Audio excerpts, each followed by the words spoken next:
Ladies and gentlemen, please be upstanding for the worshipful the Mayor.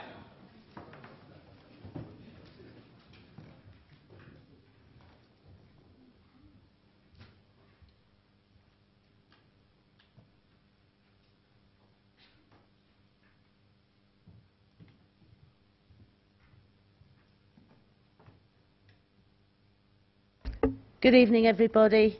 Please remain standing whilst my chaplain says prayers.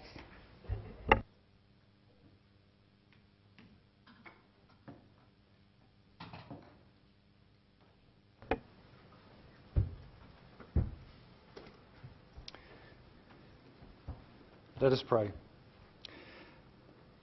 Heavenly Father, you call us to this meeting this evening from busy days. And we pray now that we're able to put the busyness of that day to one side as we draw together to remind ourselves that there are people in crisis and in need, both nationally and locally.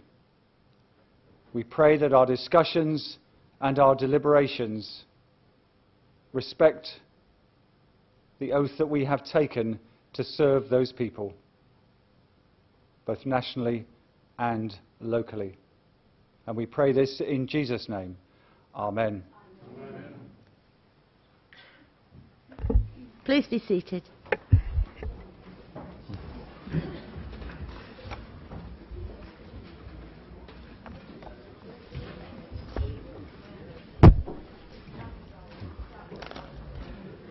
I shall start by going through the housekeeping. There are no fire alarms scheduled for this evening. Therefore, if the fire alarm sounds, please evacuate the building immediately. The fire exit is located at the rear of this room. Go down the stairs and meet in the War Memorial Park. And members, please note that this meeting is being webcast live on the internet. And may I also ask everybody to switch off or silence their mobile phones. I'd also like to remind councillors to make sure that their plastic cards are pushed well into the microphones so that they can be heard when they speak. Right, we'll start with the agenda. Apologies for absence. Councillor Harvey. Thank you, Madam Mayor. Apologies from Councillor Sean Keating and Councillor Tony Jones. Thank you. Any more? No. Move on to declarations of interest. Madam Mayor, I have two declarations of interest on behalf of officers. Agenda item 8.3, the pay structure proposal and the introduction of a grade 14 and consequential amendment to the director grade. And agenda item 11.1, question from members of the council on notice regarding the critical treatment hospital in respect of Karen Brimacombe, who is to leave the council shortly to join the North Hampshire Health Trust. The relevant officers will leave the room during these discussions. Thank you. Councillor Mrs Reid. Thank you, Madam Mayor. The motion on housing this evening, there is a brief reference in that to private landlords. So for completeness, I will declare that I am a landlord, but the motion is not specific enough to me to require me to withdraw, so I will take part in the debate. Councillor Miss Golding. Thank you, Mayor. I have a disclosable pecuniary interest for motion 9.1 on county council cuts because I'm an employee of Trelaw Trust. Thank you. Councillor Miss Eachus. Thank you, Mayor. I have an interest in Basingstoke. I'd have to declare an interest in Basingstoke Football Club. So if it comes up specifically on a vote this evening, then I won't vote. But if it's not specific and it's just about criteria, then I won't need to leave the room. I hope that makes sense. Thank you. Any other interests? No. Right. Thank you. Move on to item 3, minutes of the ordinary council meeting held on the 16th of July and the extraordinary council meeting held on the 1st of September. Everybody happy? Agreed? Agreed. Thank you. Move on to announcements. I have a number of announcements. We'll start with the good news. And I'm very delighted to announce that the Mayoress had baby Alexander David on the 15th of August, weighing in at £9 1 ounce. Big boy.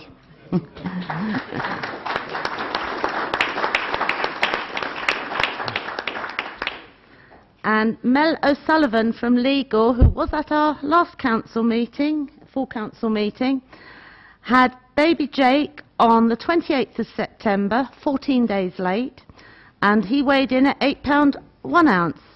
Both mothers and babies are doing well.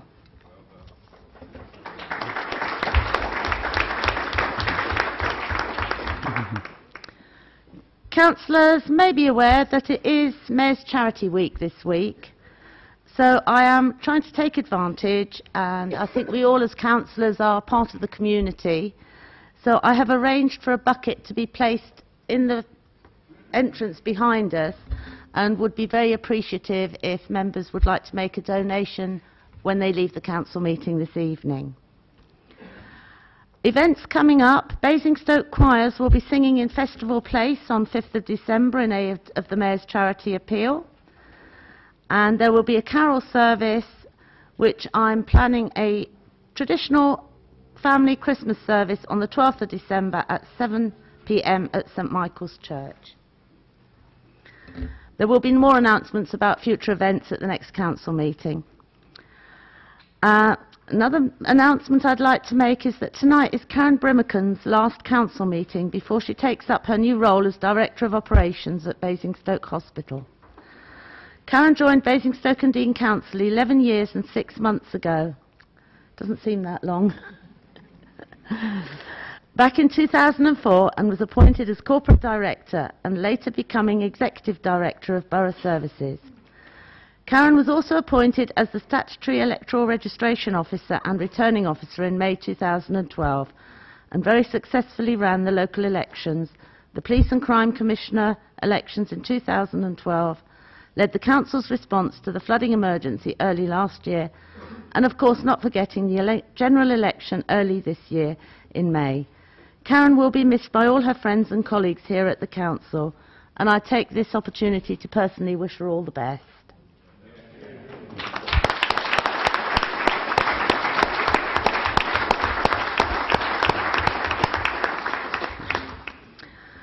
I can also announce that as of earlier today, John Coughlin has been appointed the new Chief Exec at Hampshire County Council, and I think you'll join me in wishing him well in his new role. Following on from our last extraordinary meeting, Councillor Clive Sanders, the leader of the Council, pledged that he would give updates on devolution, and I now give him an opportunity to do that. Thank you, Madam Mayor. Actually, there's very little to report since the last meeting, other than to say that a lot of work has been going on behind the scenes to develop the proposals from the document, which I hope you've all received at some stage, on the devolution prospectus. The next step in the process is for there to be a challenge session with the Secretary of State and his officials. That was due to take place tomorrow between his party and a small group of people representing the county, the leaders of the unitaries, the leader of the county council, and myself representing the districts of the county. Unfortunately, that had to be cancelled because of parliamentary business today, and as of now, I believe that we are rescheduling for the 17th of November, but that has not yet been confirmed by the Secretary's office, so we will wait to see. Other than that, we will continue to carry on work on the various aspects of the proposal which are outlined in the prospectus, so that as and when we have more substantive discussions with government, we will be in a position to do so. Thank you. Thank you. We now move on to questions from the members of the public. Our constitution allows us 20 minutes for this, and we have received 3 questions, 2 of which are quite long.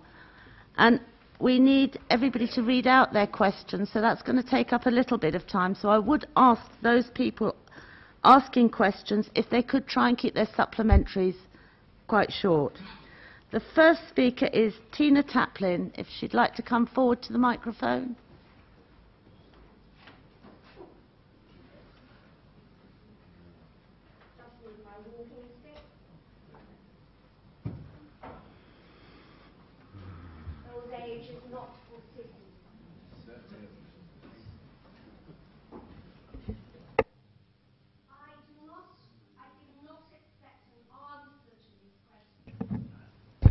I did not expect an answer to this question this evening, but if anyone would like to give me an answer, that would be wonderful.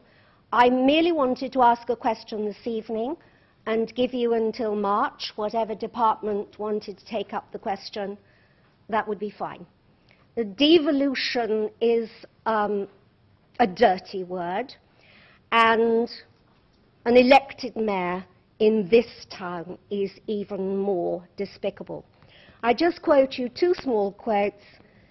1837, report of the Royal Commission, Municipal Corporations. Sometime in 1835, Basingstoke, in common with other boroughs, large and small, throughout the country, was surveyed. They were to find out how the town was governed, etc., etc. As a result of these investigations, the Commission was able to report that the conduct of Basingstoke Corporation in 1837 deserved the confidence of its inhabitants. I have another quote if I have time. Who's keeping the clock on me? Who said me? Basingstoke, 1935. Although it has interesting relics of the past, Basingstoke's chief appeal is that of a prosperous modern town set in charming countryside with a number of progressive industries, including engineering. Convenience and distribution of 7 radiating roads is attracting suitable manufacturing enterprises. This is 1935. Now, if you walk down that corridor, you will see elected mayors of this town, corporation, and now borough, elected by the councillors on longevity of service. And the mayor, in the 42 years I've lived here, every single mayor, either blue or yellow or red or white, has been superb. I would urge the council never to go down the route of devolution. Thank you for your question. Would you be happy to receive a written response? Not until March or April. All right then, thank you for your question. Who was going to reply to me this evening? I think possibly the leader. Would the leader like to say 2 or 3 words, or leave it to Councillor Raffel? He will be very brief.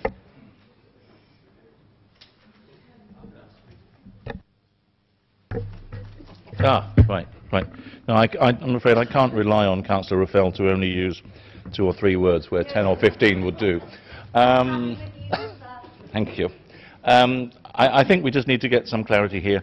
There is not, and never has been, and as far as I'm aware is very unlikely ever to be, a proposal for an elected mayor for the borough of Basingstoke and Deane, other than a mayor who is elected by the borough councillors of Basingstoke and Deane.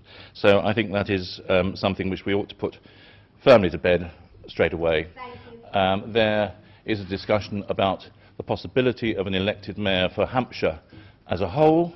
That is something which is a long way away from being finalised in any way whatsoever. Well, I'm old, so hopefully I'll go before I see it. Thank you very much. Debbie Reevor, please, if you'd like to come forward.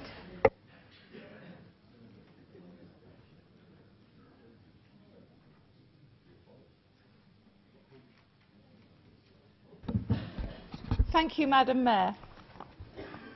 I'm Debbie Reevor, Basingstoke Heritage Society. It may help to set out why the Heritage Society is opposed to the loss of the Old Common. As a local society, our area of concern is the unparished area of Basingstoke. As most of you are aware, we are concerned with our past through our blue plaques and town trail, and with the present and future through our interest in planning and development issues. We too want a sound economy for the future of our fast-growing town. We note, as you will have noted, the many small units of housing within the central town.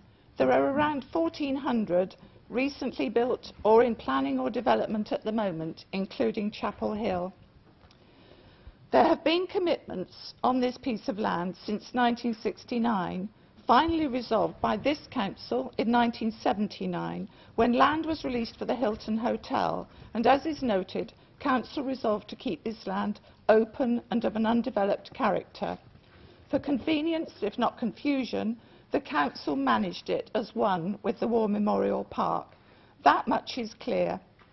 By contrast, some 22 acres adjoining the War Memorial Park extension contain Totally Tennis, the John Arlott Pavilion, a cricket square, 2 football pitches, a skateboard and BMX park and a community orchard. All fine, but not open and undeveloped. We don't know why the 1979 decision was not found or investigated at the time when this site was clearly quite firmly offered to Basingstoke Town Football Club, but it wasn't. So the question remains. I ask Councillor Sanders, by what authority does the Council propose to override the clearly stated 1979 resolution made by the then Council for the benefit of the townspeople? Would he not agree that the need for public open space is greater now than ever, particularly when you are aware of the 1,400 small units of housing in development within the Ringway? Thank you. Councillor Sanders.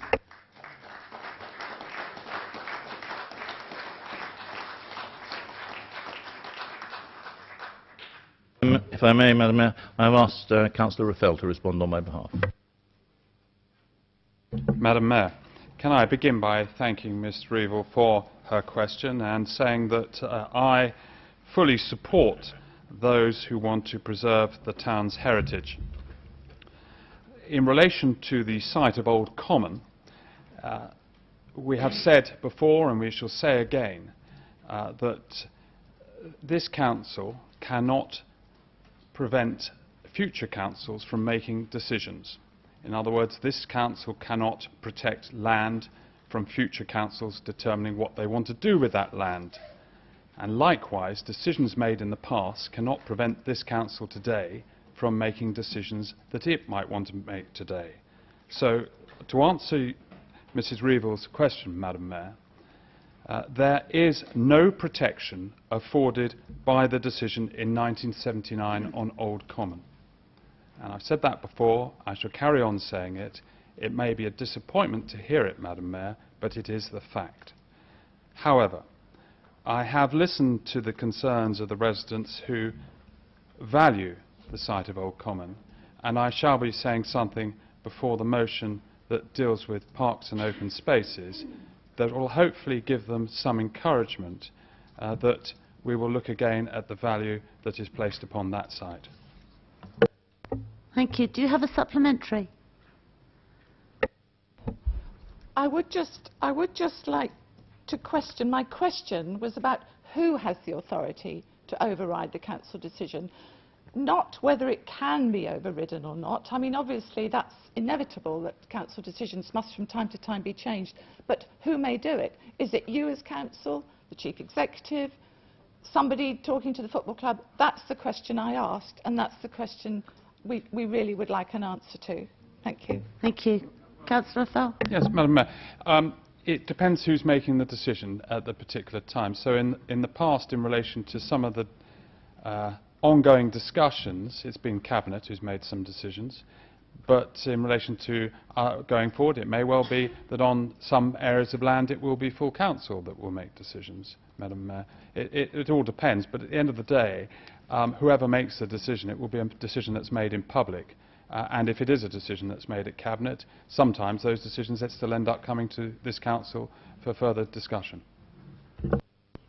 Thank you. Helen Richards.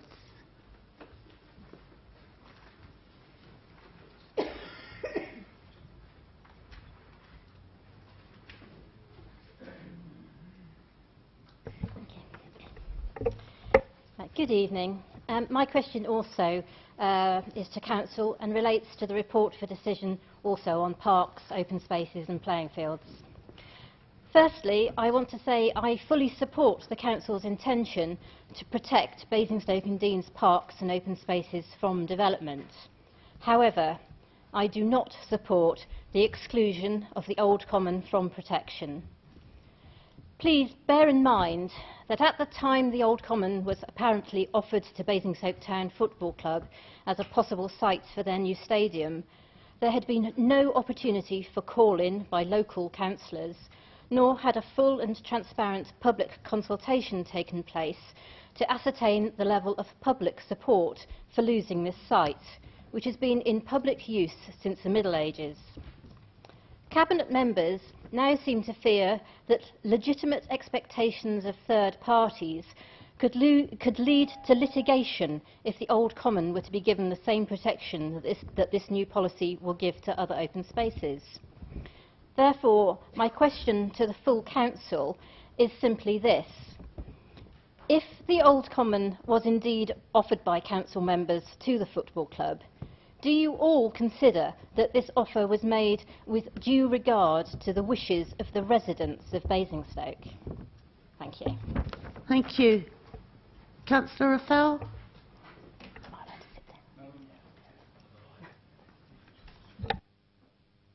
Madam Mayor, can I thank Ms Richards for her question, and can I answer it in this way? First of course, all Basingstoke's and Dean's parks and open spaces are currently protected from development through our planning policies and through our decision making and through the inevitable scrutiny of members who, when they become aware of any issues, bring them to the public's attention and ultimately discuss them if necessary in this arena. And so, in fact, this paper adds very little to that protection rather than as some might see, that they didn't necessarily have the protection in the first place. It just elevates the decision-making process to this chamber. Can I make it clear to Mrs Richards that there is no contractually binding agreement in place? And what that means is, in plain English, no deal has been done. And to make it even clearer, that whilst I may have been concerned on an earlier occasion that there might have been legitimate expectations, I am satisfied that that is not the case. So I hope that's abundantly clear. So the position is, whilst I fully understand the concerns that Ms Richards raises, there is no deal, there's no contractually binding agreement, and I hope that she will have the opportunity to hear what I've got to say shortly, which will hopefully demonstrate to her that I have listened to the genuine concerns of residents who say that they benefit from the Old Common as open space and that we should revisit its status. Thank you. Do you have a supplementary? No, I'd just like to say thank you. Thank you. Right, we move on to item 6, petitions. Don't believe we have any. Item 7, resignations and appointments. To receive resignations from committees and make any necessary reappointments. Councillor Mrs Reid. Thank you, Madam Mayor. Would like to make a change to the substitutes for the licensing committee, to remove Councillor Joyce Bowyer and to replace her with myself. Thank you. Any others? No. Right, to appoint a Conservative member to the Crime and Disorder Joint Scrutiny Committee following the resignation of Councillor Tate. Councillor Mrs Reid. Thank you, Madam Mayor. Councillor Joyce Bowyer for this. Thank you. Is that agreed? Great, thank you.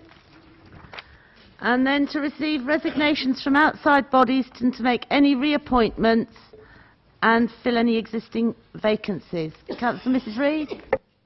Thank you, Madam Mayor. For the North Hampshire Area Road Safety Council, to nominate Councillor Mrs Still. Thank you.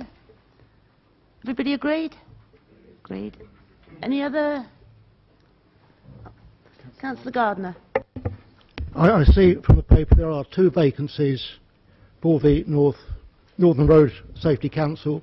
I'd like to put myself forward for the second one. Is that agreed? Thank you.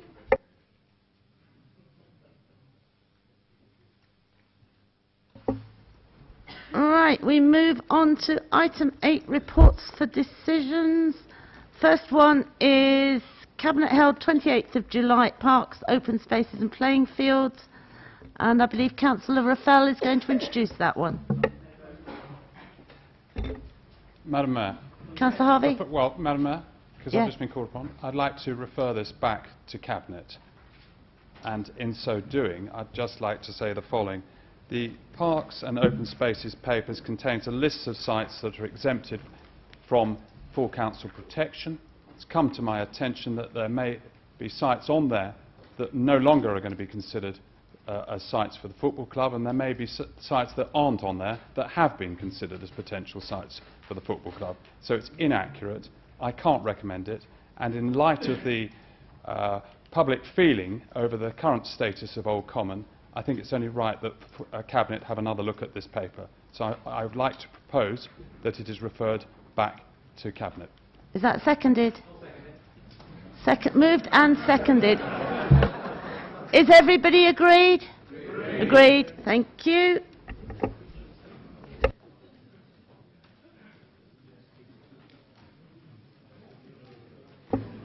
Right, the next one is the review of standards arrangements for dealing with complaints from the standards meeting held on 29th of July, and Councillor Putty is going to introduce. Thank you, Madam Mayor. Can I pay tribute to the Chairman of Standard, the Monitoring Officer and her team, the members of the Standard Working Group, for their hard work and contribution in the preparation of these arrangements for dealing with complaints. This has been through all the political groups, and I commend this to the Council and propose that for it to be adopted. That's seconded. Councillor Parker? Seconded, Madam Mayor. Everybody agreed? No. Right, Councillor Harvey.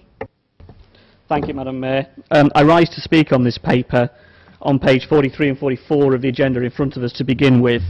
And in particular, I'm referring to recommendation 2.21, or little 1 on the agenda book that relates to this Appendix 2, the processes. When the chair of the Standards Committee and officers came to the Labour Group meeting, we raised concerns at the conflict that exists between sanctions and interfering with the functions of a councillor. And that's a problem really that the Standards Committee don't appear to have dealt with in terms of what it's now proposing. It is not appropriate in any sanction that may be considered where the sanction may prevent the councillor from carrying out their functions. Now, under little e and little f on page 43 of 131, the language that is used is inappropriate in our opinion. Withdraw, exclude, it's absolute language. Whereas if you look on page 44, the descriptions that are used in the top paragraph on that page are far better, are far more open and far more appropriate. And we would like to see the paper withdrawn, and we would like to invite the Standards Committee to consider their language, because we feel they would be making a very grave mistake were they to pursue both that page there, but also on page 73 and 79, the processes for hearings, because the same sanctions in the same way with the same words are repeated.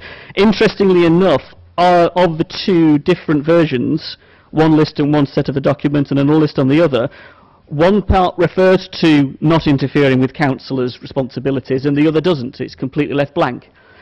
So again, the language here should be reconsidered and it needs to be thought through. We raised this with them at our group meeting. We appreciate other members in other groups raise similar issues because it's referred to in the report that it was raised, but at this moment I don't think we could support this going forward because as written it would directly interfere with a councillor's function, and that is something the Standards Committee cannot do. It doesn't have the power to do legally.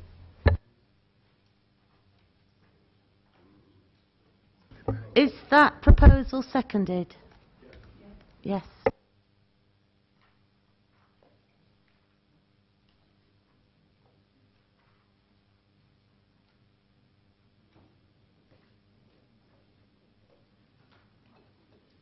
Right, we'll put it to the vote. Do people want to withdraw that and send it back to standards?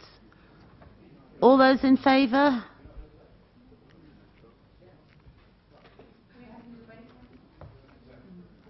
Do you want to debate on it? Yes, Okay. If you want to debate it first, the amendment or the proposal to send it back. Councillor. Thank you, Madam Mayor. We had lots of concerns, and that's why we asked the officer and the chair of standards to come along to our meeting. And we were told very clearly that they would listen, and they really welcomed what we had to say. And we were very disappointed when we saw what was in the paper and they hadn't listened. We think, as Councillor Harvey says, we have real concerns that you are putting the process at risk. We can put it to a vote tonight and we will lose because there is a majority in the chamber, and I don't think that's any way that standards should go about, and I think it would be damning of this council to impose standards in this way, and I urge you not to do that. I urge you to send it back to look at it again. We don't want to behave like this. You don't want to impose this on us as a council. We need to work together to ensure that we all support the standards process. Councillor Gavin James. Thank you, Mayor. Hopefully I can allay some fears about this piece of paper. It does say very clearly, and I talk particularly of the sanctions that are mentioned, that the proposer of the amendment to withdraw effectively mentioned in terms of limiting access to the premises or limiting access to IT facilities. It does go on to say, it was also confirmed that any sanction imposed would have to be proportionate to the breach. Therefore, any limit of use of resources would have to be in accordance with these principles. Clearly there's a concern if a councillor is unable to use his computer and access his emails in order to carry out his business as a councillor.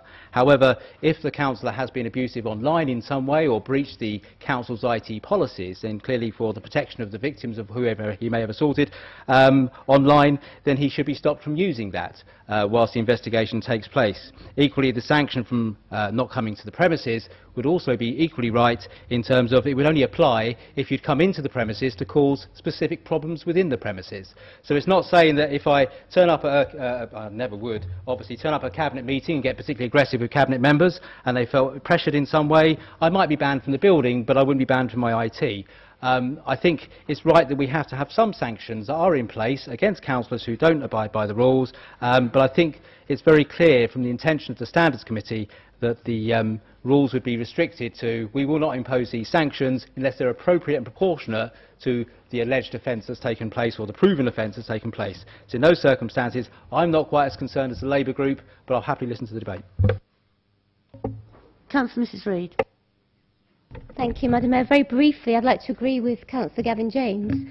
It's certainly my understanding from the explanation we received from the Chair and the officer that these sanctions that are being referred to would only be used in the very most serious circumstances. So loss of IT, for example, would be for a very serious misuse of IT facilities. And also I understand from the explanation that these are not uncommon sanctions with other councils as well. So I personally don't have any problem with them. Councillor Parker. Thank you, Madam Mayor. I hope I'm not stepping outside of protocol as the seconder of the minutes to speak to them, in the sense that the comments made by Councillor Gavin James and Councillor Mrs Terry Reid really reflect the long discussions that were held by the Standards Committee on this, dealing with this particular aspect.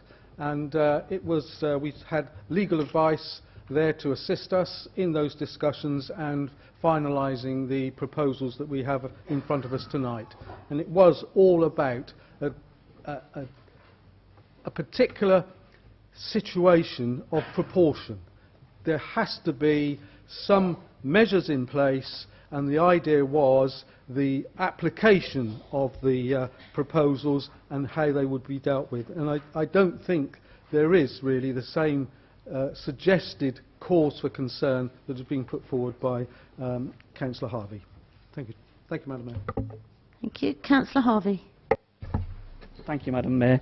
I appreciate what's been said and I understand the points that are being made, and I think I guess the difference of view here, and what we're asking the Standards Committee, and we would like to ask the Standards Committee to consider, is the difference between intent and interpretation, and then what is written in the actual standards itself.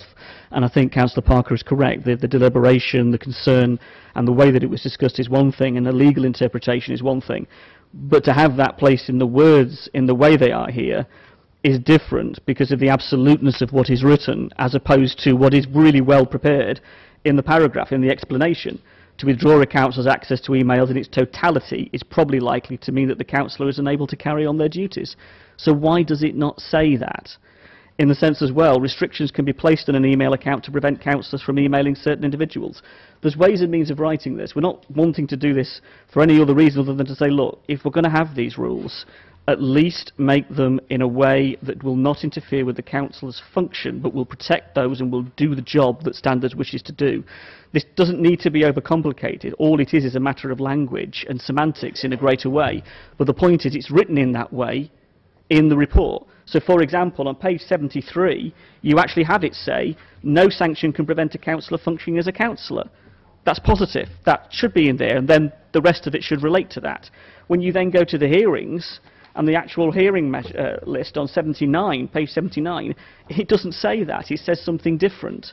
It doesn't say that no sanction can prevent a councillor from functioning as a councillor. All we're asking is just for the Standards Committee and our legal team to help tidy this up, which is no different to what we said to the Chair of Scrutiny, the Chair of Standards, and the Chair and the legal officer that came to our group meeting when we debated it with them. And they saw exactly what we were saying. There was no disagreement on this. They saw it and understood it.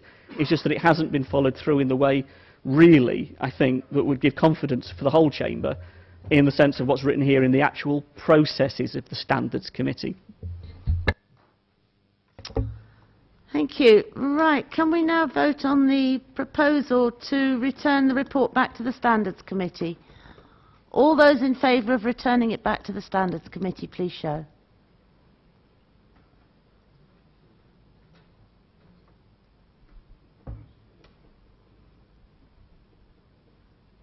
Yeah. 18. Those against?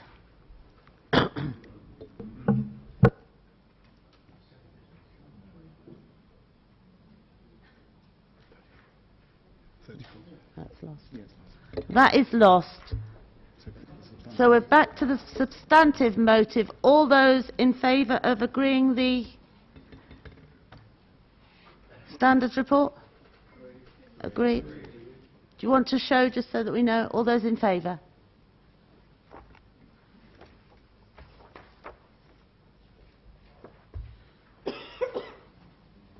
Okay. Those against?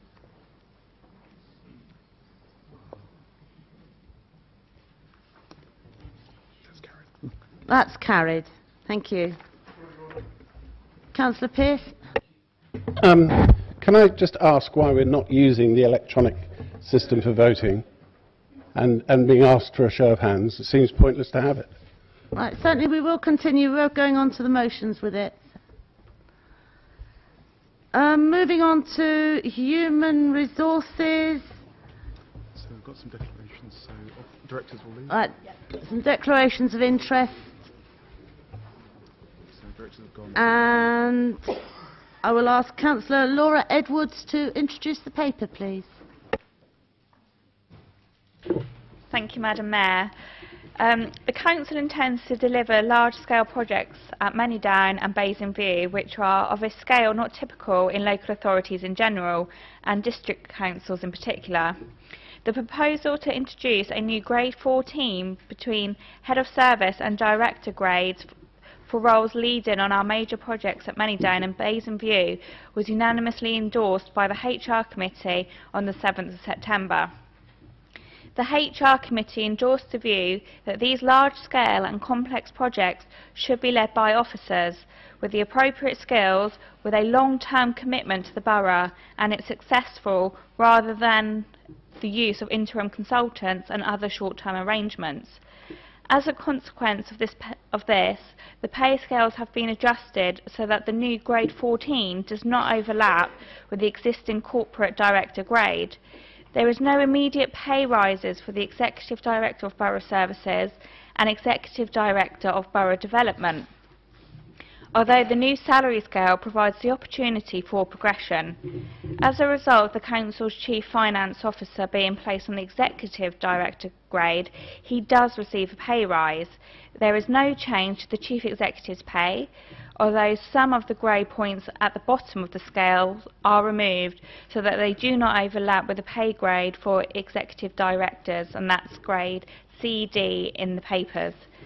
National pay awards of 2% and 2.2% have been applied over the last year to all grades, from the lowest grade 1 to director level. There was no pay award for the Chief Executive grade. Our staff perform well. We have major projects to deliver, and it is right that we should seek to ensure that our major projects are delivered by staff who have a commitment to long-term success of the borough. I move the paper. Thank you. Is that seconded? Seconded. Thank you. Is that agreed? Agreed. Thank you. Yeah. Just recover our officers.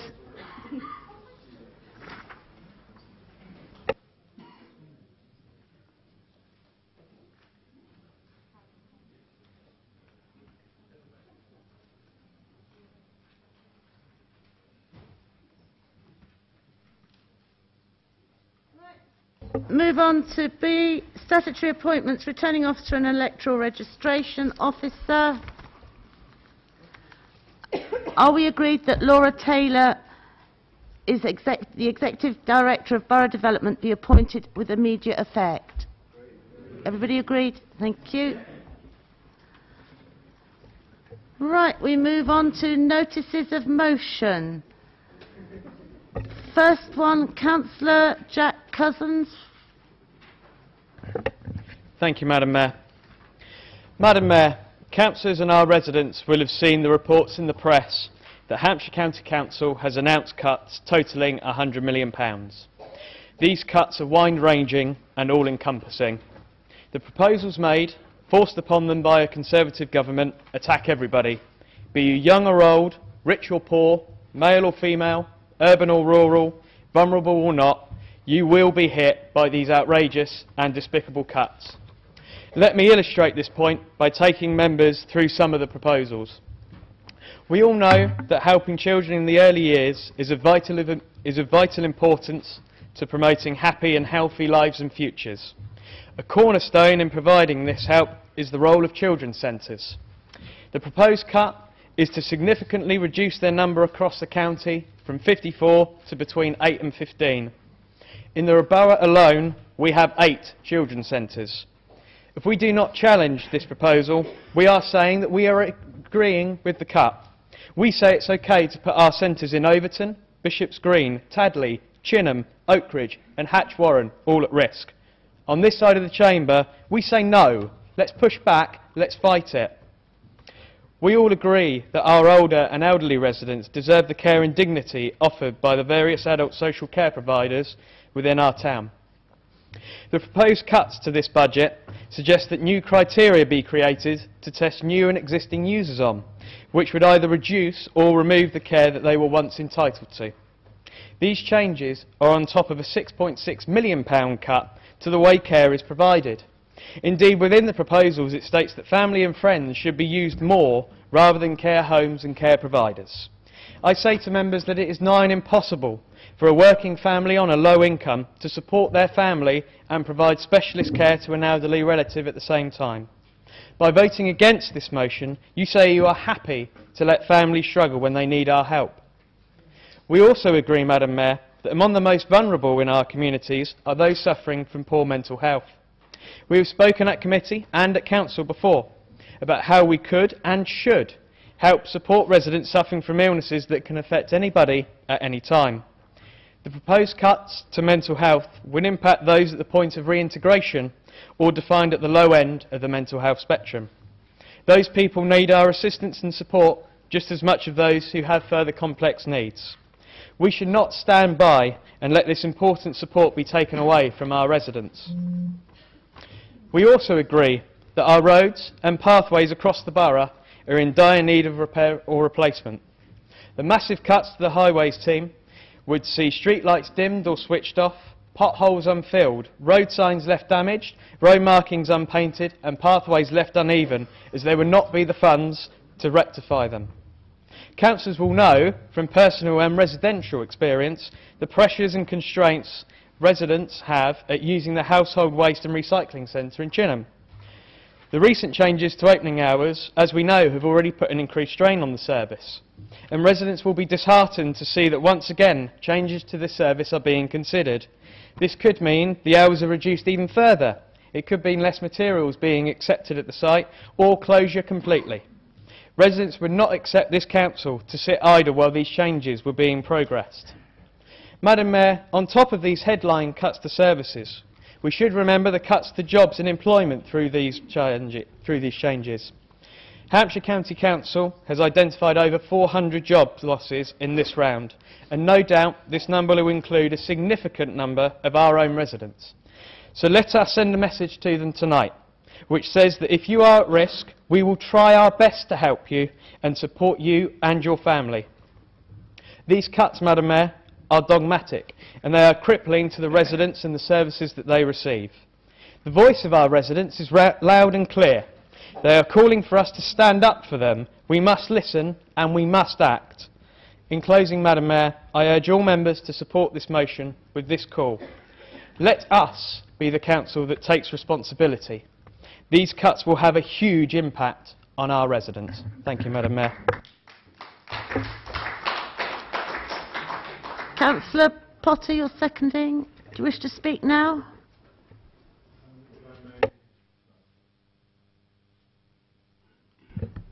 Sorry, thank you. If I may, Madam Mayor, I'll do it now and obviously give everybody else the opportunity. I'm hoping we'll get widespread support for the motion, particularly in regard to what we may be able to do as Basingstoke and Deane Borough Council in this regard.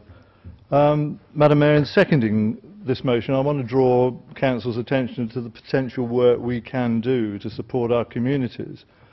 Without pursuing the issues around what drives these cuts from Hampshire County Council, it has to be said that this is a council that maintains £400 million in reserves and is adding to that year by year and boasts of its freeze on council tax for the last 6 years.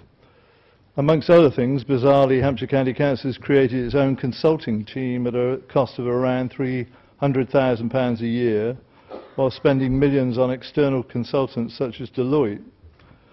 The near £100 million cuts now agreed include a £52 million cut in adult social care alone. They include £15 million savings in residential care by 2018/19 and the loss of 163 jobs at least in this key sector. The direct impact of this to residents in Basingstoke and Deane is obvious. There are cuts to children's services with changes to social care, family support services and education. The range of learning services together with parent development in children's centres cannot and will not be replaced elsewhere unless we make it possible. Environment and transport departments will see cuts to the highways budget and public bus subsidies will be reduced further. We can spend time debating who is to blame for the deficit reduction measures being used to justify cuts in public services, and we will agree to differ on this. One thing we will all agree on perhaps is that those to blame are not the people in our communities who depend on the vital services provided by Hampshire County Council and ourselves, and who will now find that the lifelines they so desperately need to survive are being taken away or delivered by others at costs they cannot afford to pay. Please join us in supporting and referring this motion to committee so that we can get a clear picture of the scale and impact of these cuts on our residents and decide collectively what Basingstoke and Deane Borough Council can do to compensate for the removal of these vital services. Thank you, Madam Mayor. Thank you. Councillor Westbrook.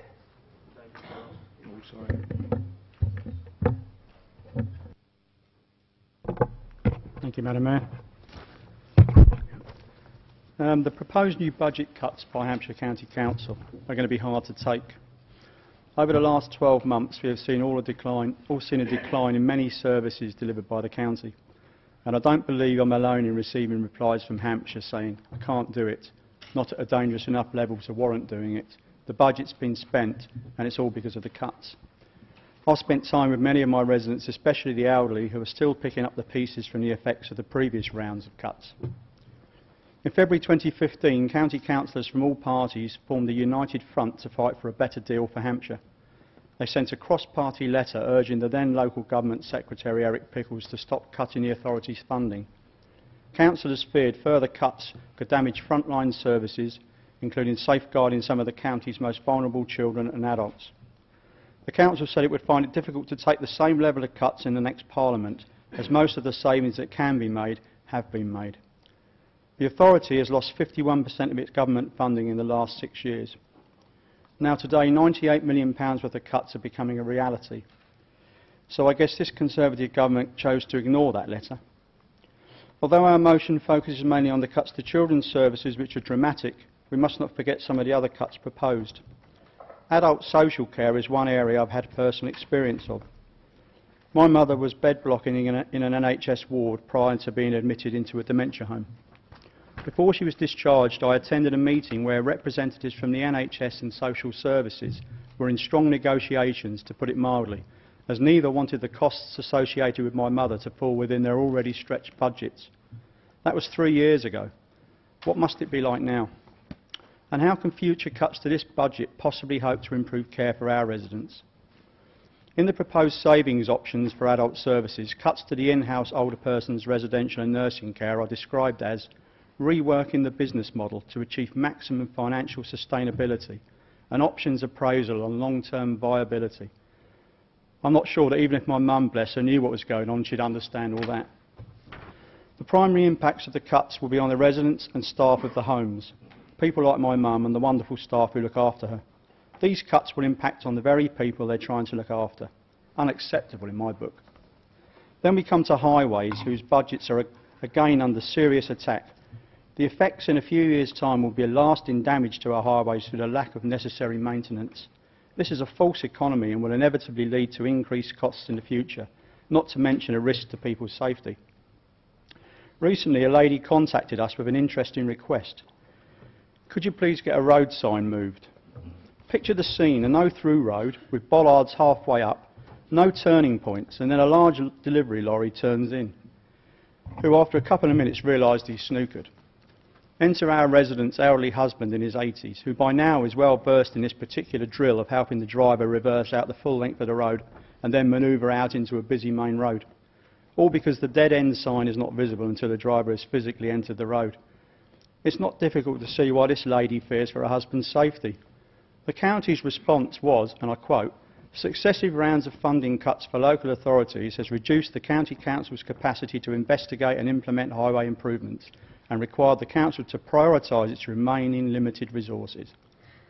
The county are using the same criteria when assessing hazards on footpaths. They're also considering dimming streetlights, which may well save money, but how is this prioritised by the county in the face of severe police cuts and providing safety on our streets, not to mention the numerous residents that work shifts and travel our wards during the hours of darkness?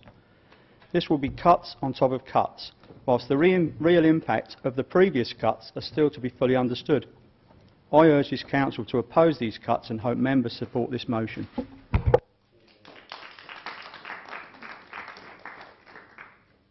Councillor Frost. Thank you, Madam Mayor. I struggle with supporting this motion as the details of the cost cuts have not yet been released. It's my understanding that Hampshire County Council were debating this very subject only this morning. Roy Perry stated during the debate that in the past they had put money back in later in the process. Therefore, even Hampshire County Council don't really know what will ultimately happen, never mind the impact on our residents of Basingstoke. So I believe the motion is premature. Having said that, Hampshire County Council obviously have to live within their means, as do we, that any cost cuts made by Hampshire County Council will have an effect on our residents unless we find a better, more cost-effective way of delivering services. I'm proud of the fact that this borough, under strong Conservative fiscal management, combined with the hard work and innovation from our officers, is able to continue to use our resources to ensure that the most vulnerable people in our borough are protected by simply providing services in a fiscally better way. An example of this is that I'm proud to have been part of the COG2 on homelessness, where the Hampshire County Council reduced its supporting people funding for this borough by 39%, with a potential 35% reduction in bed spaces for the homeless and more vulnerable people of the borough. But thanks to the portfolio holders and officers, a better, more affordable way of providing these services was sought and found. After a strong negotiation with Hampshire County Council, which fixed funding for 3 years from 2016-17, and a funding guarantee of just over £111,000 per year from this administration, the better new way of service provision, which saved the Joshua Tree, went through EPH and was approved by Cabinet 3 weeks ago. Therefore, I will not be supporting this motion, as I can't see the benefit in it. We don't know the details of any proposed cuts by Hampshire County Council. It's simply just too early. I'm not even sure that the figure of £998 million is correct. But should this be the case, then I'm sure that Councillor Ostleton, along with the administration and council officers, will work tirelessly to ensure that any proposed cuts to the provision of services to the children and young people of this borough will be minimised. So, in this, unlike this motion, she can be assured of my support. Thank you. Thank you. Councillor Ostleton. Thank you, Madam Mayor and councillors. I'm fully aware of the paper from the Executive Lead Member for Children's Services on transformation to 217 revenue savings. The paper was discussed at Hampshire County Council Full Council this morning, and I have since been advised by 2 Cabinet members and also having a look at Hampshire County Council online, the Full Council meeting this morning. Hampshire County Council's mid-term financial statement has been approved in Council today, which outlines 98 million worth of savings.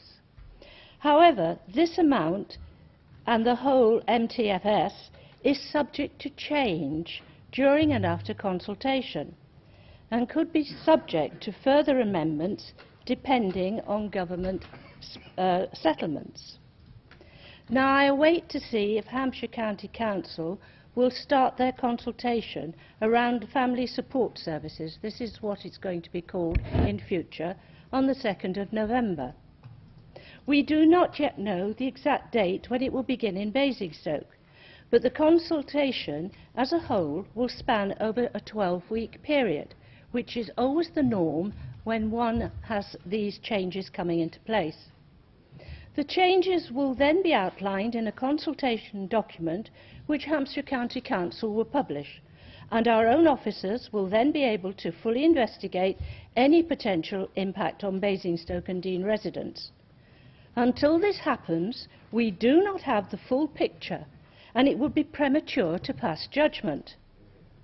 During the consultation period, members will be given the opportunity to contribute their comments and ideas, which will indicate the tone of my response to the Executive Member of Children's Services.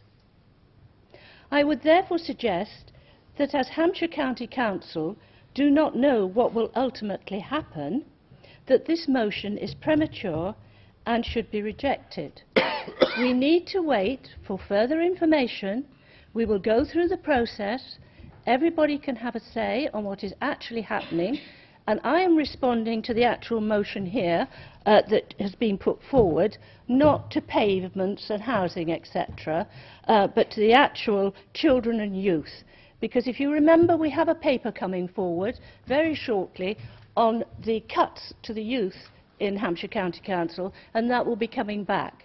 And as and when I have the full information and we go forward, I'm sure you'll agree with me that then I can speak to the chairman of CEP to see which way we go forward with this, so that everybody has a say in how we feel about our cuts from Hampshire County Council. But until then, we haven't got the full information. Thank you. Councillor Mrs. Still. Thank you, Madam Mayor. Madam Mayor, we are living in an age where the resources available to us, both physical and financial, are slim. It is our duty as elected representatives to ensure that we are managing these limited resources as efficiently as possible. 5 years ago, our economy was in crisis. Our country was on the floor. And yet, through the efforts of this party here at Basingstoke and Deane Borough Council, we have successfully saved 20% of our running costs with no cuts to the delivery of services over the last 7 years. This, Madam Mayor, is an extraordinary achievement and shows the positive impact reduced budgets can have in driving organisations towards efficiency. Quite simply, our long-term economic plan is working. If we stop now, we risk going back to an age of high borrowing, high spending and high taxes. Despite what the party opposite may believe, throwing money at problems is not the solution to anything. We all know where that got us. Local authorities must play a central role in continuing to drive our economic growth. The reality facing us all is that the austerity measures from central government are necessary, and we must deal with these accordingly. I am extremely proud of the work that has been done by both Basingstoke and Hampshire over the last few years in continuing to deliver exceptional services despite the financial pressures placed on them, and I have full confidence in their abilities to go further if required. But, as we have now come to expect from the Labour Party, the figures quoted in this motion have been plucked out of thin air. Under the last Labour government, the number of children's centres in the county rose to a mind-boggling 81. This was far too many, and the service became fragmented, little used and horrendously wasteful. These services were free to use for everybody, even those who did not need them.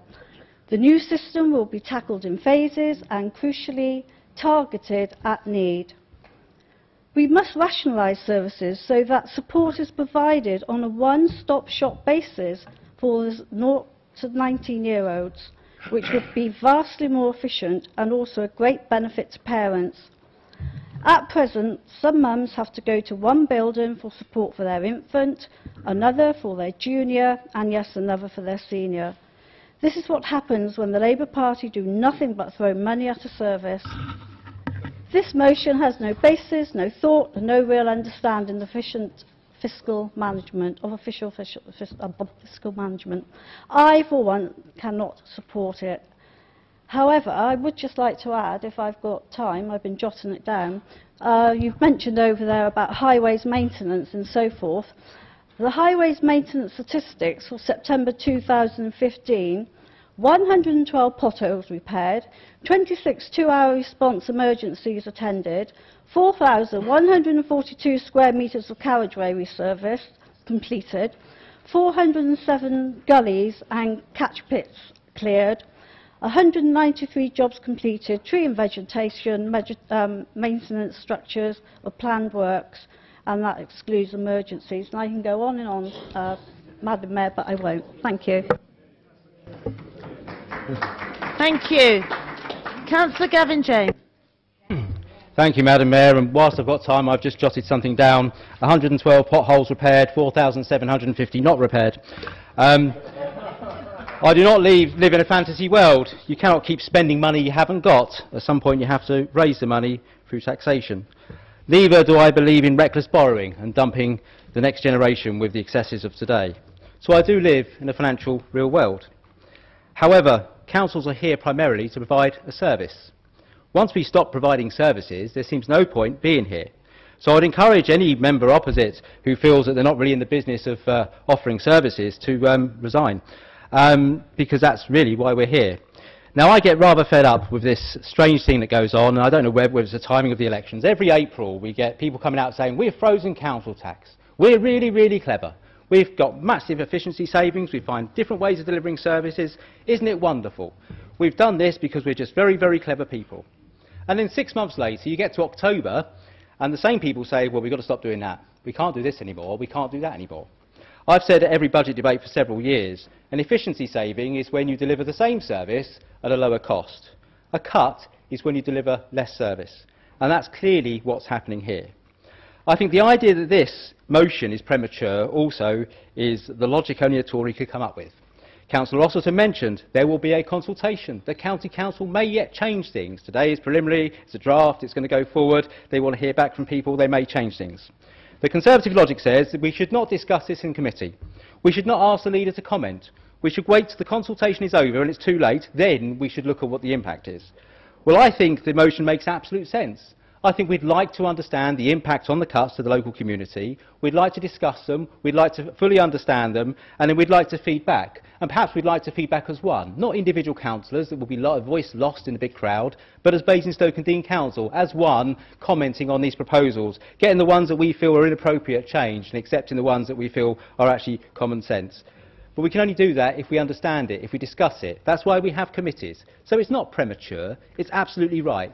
Let's discuss this before the consultation ends, and then we can actually make a worthwhile contribution and make sure that our borough residents are protected, which is our job.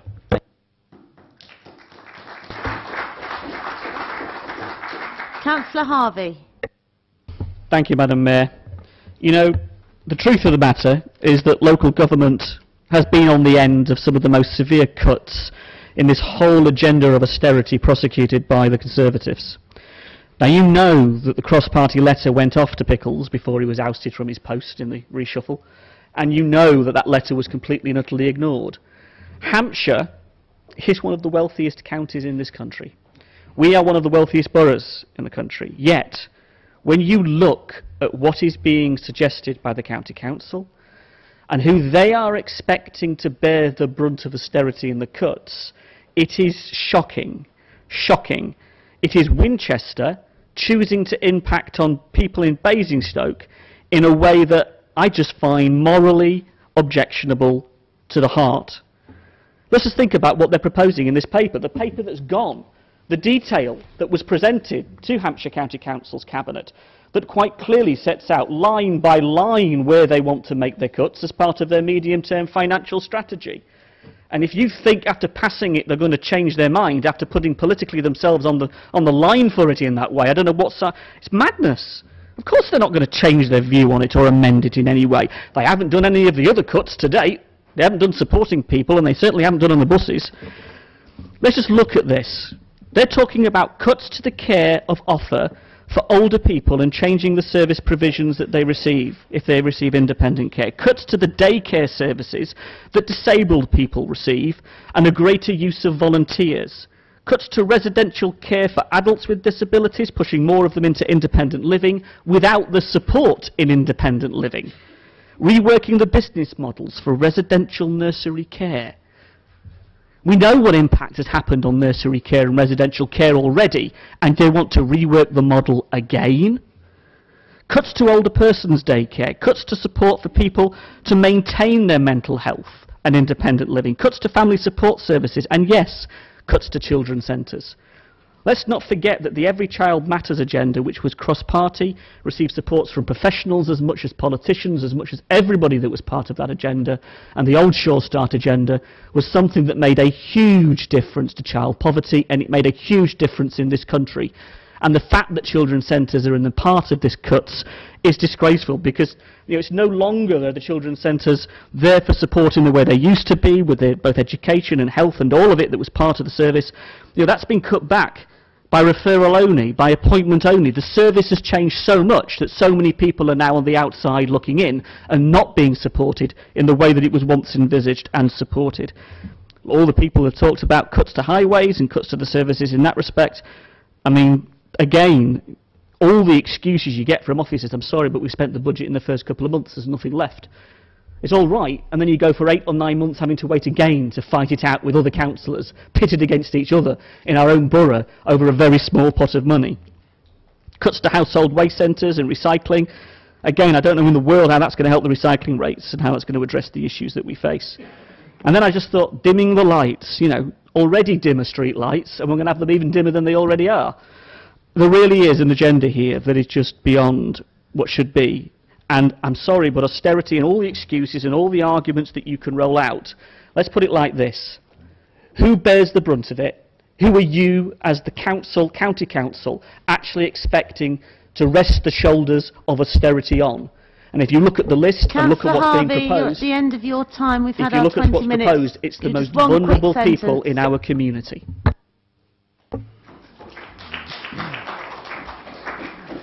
Thank you. I apologise to those councillors that indicated they wish to speak, but we have now timed out. So I will go to Councillor Cousins to sum up, please. Thank you, Madam Mayor. I would like to thank members for the debate that we've had, although it was somewhat predictable what was said. I want to address some of the concerns that were raised. Councillor Steele mentioned that she won't be supporting these cuts, so by publicly stating that, she has also publicly put Lily Padge Children's Centre in Chinham on notice. The children's centres are going to be cut and we will lose some. They will now be on notice, and by agreeing to, or by not supporting the motion, you have officially put them on notice. Councillor Ottleton asked us to wait for the consultation. It's too late by then, as Councillor Gavin James said. We want to get into the middle of it now, and we want to drive the agenda. We want to find out what's happening. We want to shape it for the benefit of our borough and our residents. And Councillor Frost mentioned prematurity, and he said that it hadn't been announced or decided. Madam Mayor, forgive me, I had my mobile phone on, it's on silent, and a news alert came up 10 minutes ago. The headline, Hampshire County Council approves finance plan to axe 450 jobs. It then goes on to say more than 450 people could lose their jobs as Hampshire County Council cut £98 million. It's not premature, it's happening now. The starting pistol has been fired. Let's get into the middle of it now. Let's find out what the cuts are going to be, how it impacts our residents, and what we can do as a collective, one voice, united as one council. Let's send the message out to the borough and the public. Let's help them. Thank you, Madam Mayor.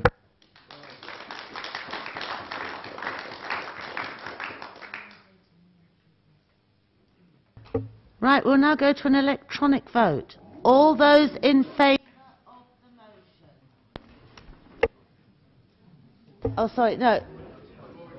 Just vote on the electronic. For or against?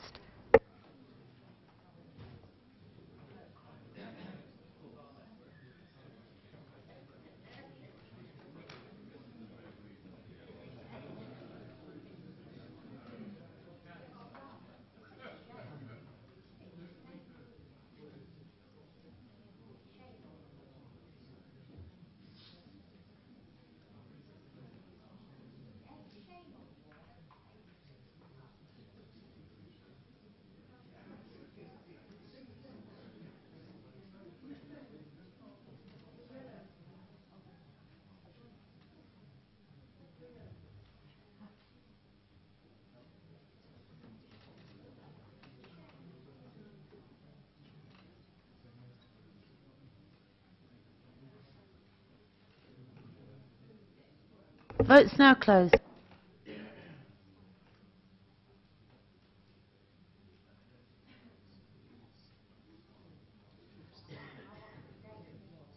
So that motion is lost. I think members can see for themselves up there.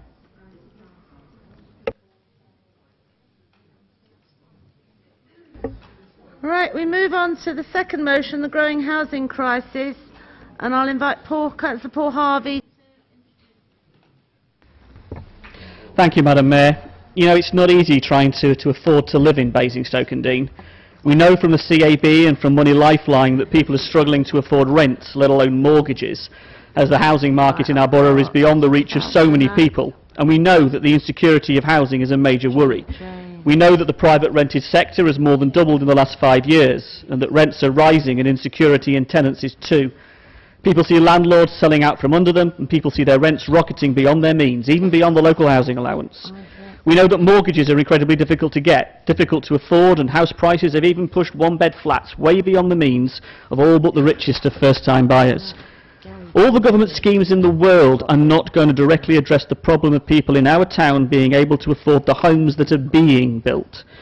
The housing market is skewed by investors buying up family homes and small properties, and the number of HMOs has increased dramatically, and the quality and standards of properties remains a major concern. We know that just 77 new affordable homes were built last year, up on the previous year's 45 affordable homes, but still a disgraceful amount considering the need we have in our town and borough. We know that developers have rushed forward with planning applications for major sites, most now with planning permissions. We know that there is significant house building that will potentially take place. But who are we building all these houses for? The consistent message from residents all over the borough is that the homes we see being built are beyond their means, and those lucky enough to be able to secure a mortgage or a part-buy, afford the deposit or pay the legal costs are in significant debt. A small negative economic change will have a huge consequence for households in our town. This housing market in Basingstoke is not sustainable, and it isn't delivering for our residents.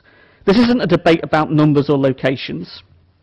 Others in this chamber have made suggestions about self-build, around models of housing that change the market, that change the offer that's actually there for people. We've spoken to the industry, spoken to our social housing providers, spoken to people, and the essential issue they raise always brings us back to what actually gets built in Basingstoke. We know that there is no magic answer, but in partnership with the industry, with social providers, with landowners, there is a lot we can do as a council to shape the housing market in Basingstoke. There is a major gap in information and in cooperation at the moment that we know that the industry would welcome plugging, that we know that the social providers would welcome resolving. Such a partnership that directly addresses the issue would be welcomed by them, and they have expressed such in the conversations we've had with them. The free-for-all we see right now isn't helping anyone. Business in Basingstoke needs a workforce able to afford to live in the town. We need teachers to retain them and recruit them in the town, nurses, police, who can afford to live in the town. Recruitment of key workers is an issue, let alone workers, let alone people affording to live in our town. I'm sure there'll be those in this chamber that want to criticise the Labour group for our position on the local plan, and to use this motion as an opportunity to return to old arguments well rehearsed. Well, we can all play that game, because I can remind members opposite over the debacle of Many Down, or the lack of a 5-year housing land supply, or the major infrastructure deficit. But our reasons in opposition to the plan are as justified as yours are in favour, and that is not what this motion is about. This is beyond a local plan. This is simply beyond a set of policies. As important as they are, they only get us so far. This is about a dynamic council that says we recognise that people are struggling, that house prices and rents are an issue and the rented sector is out of control in Basingstoke and Dean, that the social housing sector itself needs support, faced with the changes and the implications of the housing bill, that for economic success that benefits everybody, people who have lived here all their life, those who move here to work, the younger people growing up who want to stay close to their families, older people who want to downsize, there is a need for homes that are actually built to be within their reach. This is about directly influencing what gets built for all our residents' needs and all their aspirations. We're calling for something far more fundamental and a step change, and we know the industry, the social housing providers would welcome that dialogue and would welcome that intervention. Councillor Reagan, seconding. Yes, I'm seconding, Mayor. I should be speaking now. All right, thank you. Happy to second this motion, which is in terms of what faces local council, what we're here for, other than getting the bins emptied and getting people housed, actually. That's what a borough council is for. But outside, recently I went to the Pictures cinema. I recommend it to go and see The Suffragettes. Good film, because it was even better than I thought it'd be, because for once it did not take the middle class view. It used the vehicle for telling the story was a working class woman. But part of the struggle was, he's laughing at folks who are women. All right, over the homeless then. All right, it was centred around a working class woman. But part of that struggle, the working class struggle, was for a decent housing. Housing for affordable rents. Up until the First World War, rents were not controlled, and lo and behold, because they needed while the troops away to keep the home fronts happy, they brought in rent controls. And going on, moving on to the Second World War, rent controls were brought in again then. And Nairn Bevan, with the majority Labour government in 1945, when he was formulating and building an NHS, he actually had to be Minister for Housing. And there was a deficit as well, but we didn't worry about it then, because there are social things to do. So he thought about the best way forward for housing for the people to tackle our homelessness and rebuild a country after the war was to give the powers and the money to local authorities, elected and accountable to their local populations. The last 30 years, we've gotten away from that. Not enough houses built, then the right to buy, good for some, good for many, but they were not replaced. Hence the total source of the now housing crisis. Rent controls were lifted by Esseltine in 1980 as part of the Thatcher government, and everything was left to market forces. So the rents just went through the roof. And now, if you don't buy it, the demand comes in and the market kicks in and rents take off. So now the gap between council house building and demand is filled by the private investors. Buy to let. Ex-council houses now have gone full circle. On my estate now, houses built in the 30s, 60s for controlled rents are now being let out by buy-to-let to people on the waiting list, housing waiting list, of £960 a month. Southam estate. And what's the gap filled by? Housing benefit. But, you know, the central government, the Tories, they've got a good idea how to control that. It's called the benefit cap. Punish the poorest in society. And also the bedroom tax.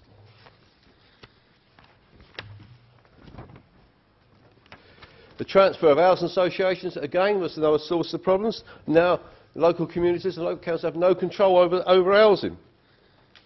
They don't respond to elected councillors, well, certainly my one does not, and it's a consistent struggle. There is no partnership with housing associations.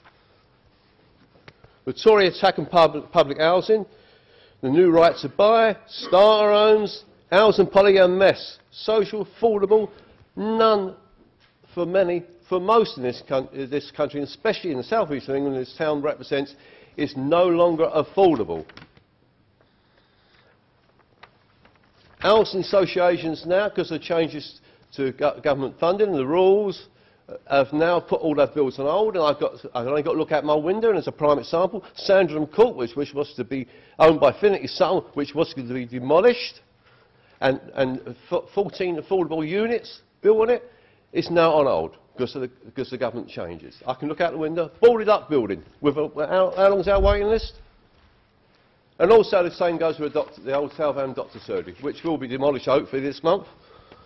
The budgets have been agreed, but the point is what's not been agreed is what's going to be built on it.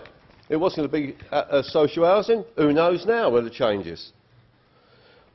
So let's build some public housing for all, a truly accountable rents, a cap on rents, that's what we need, rent controls. The market left to itself cannot solve the housing crisis. Only intervention by the state and the council can do that. So support the motion. Thank you. Thank you, Councillor Isaac.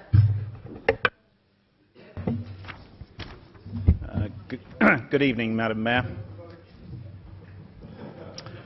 Yes, we do have some significant housing challenges. Characteristically, Councillor Harvey, of course, looks to label every problem a crisis. Further work is needed to improve access to housing, not just for the homeless, but also those wishing to move up or get onto the housing ladder. Within the constraints of what is possible for us to do as a borough council, Councillor Reid and the housing team are focused on addressing these issues. But some broader perspective is required, I think. Home ownership across the country has reduced in recent years, not just here in Basingstoke. However, there are now many more people who prefer to rent with the flexibility and reduced maintenance burdens letting brings. So it doesn't suit everyone. The number of affordable homes has fallen in recent times, as elsewhere in the UK, not least because of the crash landing in house building caused by the 2008 crisis. Now that was a crisis, as the Labour Party knows to its cost only too well. Over the last 6 years of good economic management, first by the coalition with our partners in the Liberal Democrat Party, and since May by the Conservative government, the housing market is now recovering. increasing numbers of homes of all types will be delivered in and around Basingstoke in the coming years ahead. About private sector acceptance of tenants on housing benefit. This is a long-standing issue, but this council and its officers have been successfully and innovatively incentivising and safeguarding landlords to take more of these needy tenants. Councillors Harvey and Reagan say that for thousands of our residents, mortgages and rents are unaffordable and beyond their means. As always, the Labour Party seeks to spread gloom and doom. There are those facing difficulties, certainly, or are not able to progress as quickly as they would wish, but many are benefiting from the strong economic recovery. Average wages are now rising by 3% per annum. Employment at 31 million people is at its highest ever. Numbers in full-time employment are rising faster than for self-employment. Prices are falling too, so spending power for many of our residents is increasing. In May of this year, UK mortgage rates were the cheapest on record. I'm all for working together and in shaping our housing policies for a better future. This administration is doing that as a priority. I agree with the motion that certainly we need better statistical information to provide clearer evidence of residents' housing needs rather than relying on the Labour Party's sweeping generalisations. So yes, there are significant challenges and problems in meeting the housing needs of our rapidly growing population, but I'm confident that we will achieve the progress and improvements we all want to see. Thank you. Councillor Gavin James. Thank you, Mayor, and also thank you for Councillor Regan for an interesting history lesson. He did mention the rents in the private sector being extortionate and housing benefit no longer meeting them. He should remember, of course, that the cap on housing benefits of the private sector was introduced by the last Labour government. But I'll leave it there.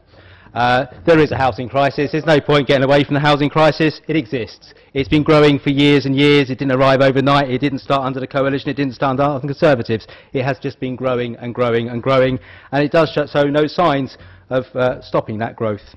That's why we as a local party have supported an evidence-based housing number throughout the entire local plan process. And as soon as the Conservatives came on board and started getting realistic with their numbers, we supported the local plan. And when the housing market died, we came to this chamber, we moved a motion asking the council to introduce a guaranteed purchase scheme so developers wouldn't be frightened to develop. They would develop, we would buy, and then we could make those houses affordable until the market caught up. We've often advocated for alternative building methods, looking at flat pack housing to reduce the cost and to speed up delivery of homes. We encouraged a lower limit on the council's own deposit scheme so that more people could benefit from the deposit scheme that could get them onto the housing market.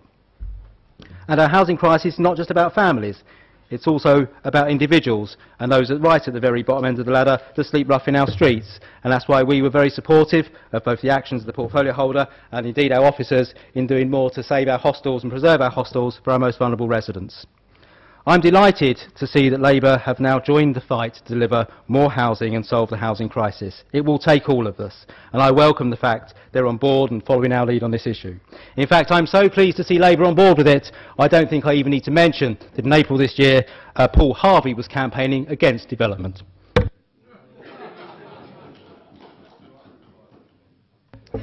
Councillor Westbrook.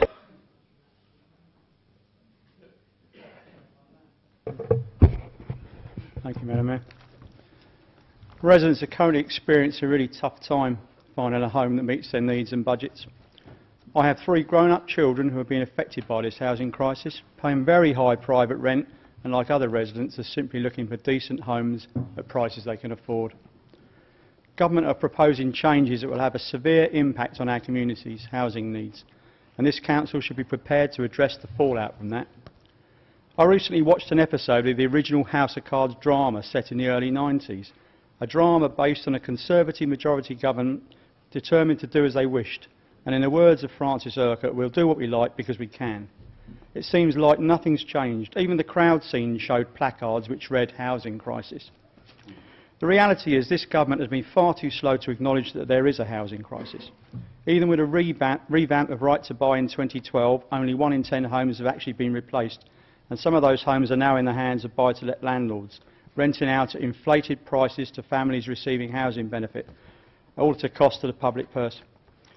Housing Minister Brandon Lewis said last year, Right to Buy helps social tenants get on the housing ladder, increases housing construction and reduces social housing waiting lists. Every additional home sold will be replaced with a new affordable home. Yeah, how's that working out, Brandon? So now the government seems to be accepting we may have a problem. They seem hell-bent with their majority to follow in Francis Urquhart's footsteps and put the final nail in the coffin of social housing by offering tenants another series of schemes devised on the back of a fag packet. The schemes used as election sweeteners will actually end up being far from sweet for our residents or this council. Let's examine a few. You can buy your housing association property after only living in it for 3 years and receive a large discount, but to pay for those discounts, councils must sell off their most valuable housing stock. But there's a problem. The Treasury reported last week that it will cost far more than expected, in fact a potential £3.3 billion mistake. So they're talking about changing the policy to only allow residents that have lived in the property for 20 to 25 years, far removed from that Tories' false election bribe.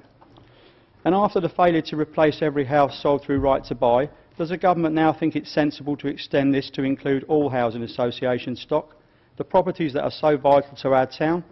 This will actually decrease the number of social houses to rent and in time be sold to buy-to-let landlords. The merry-go-round goes on and on, only it's no fun for the families of Basingstoke looking for a solution.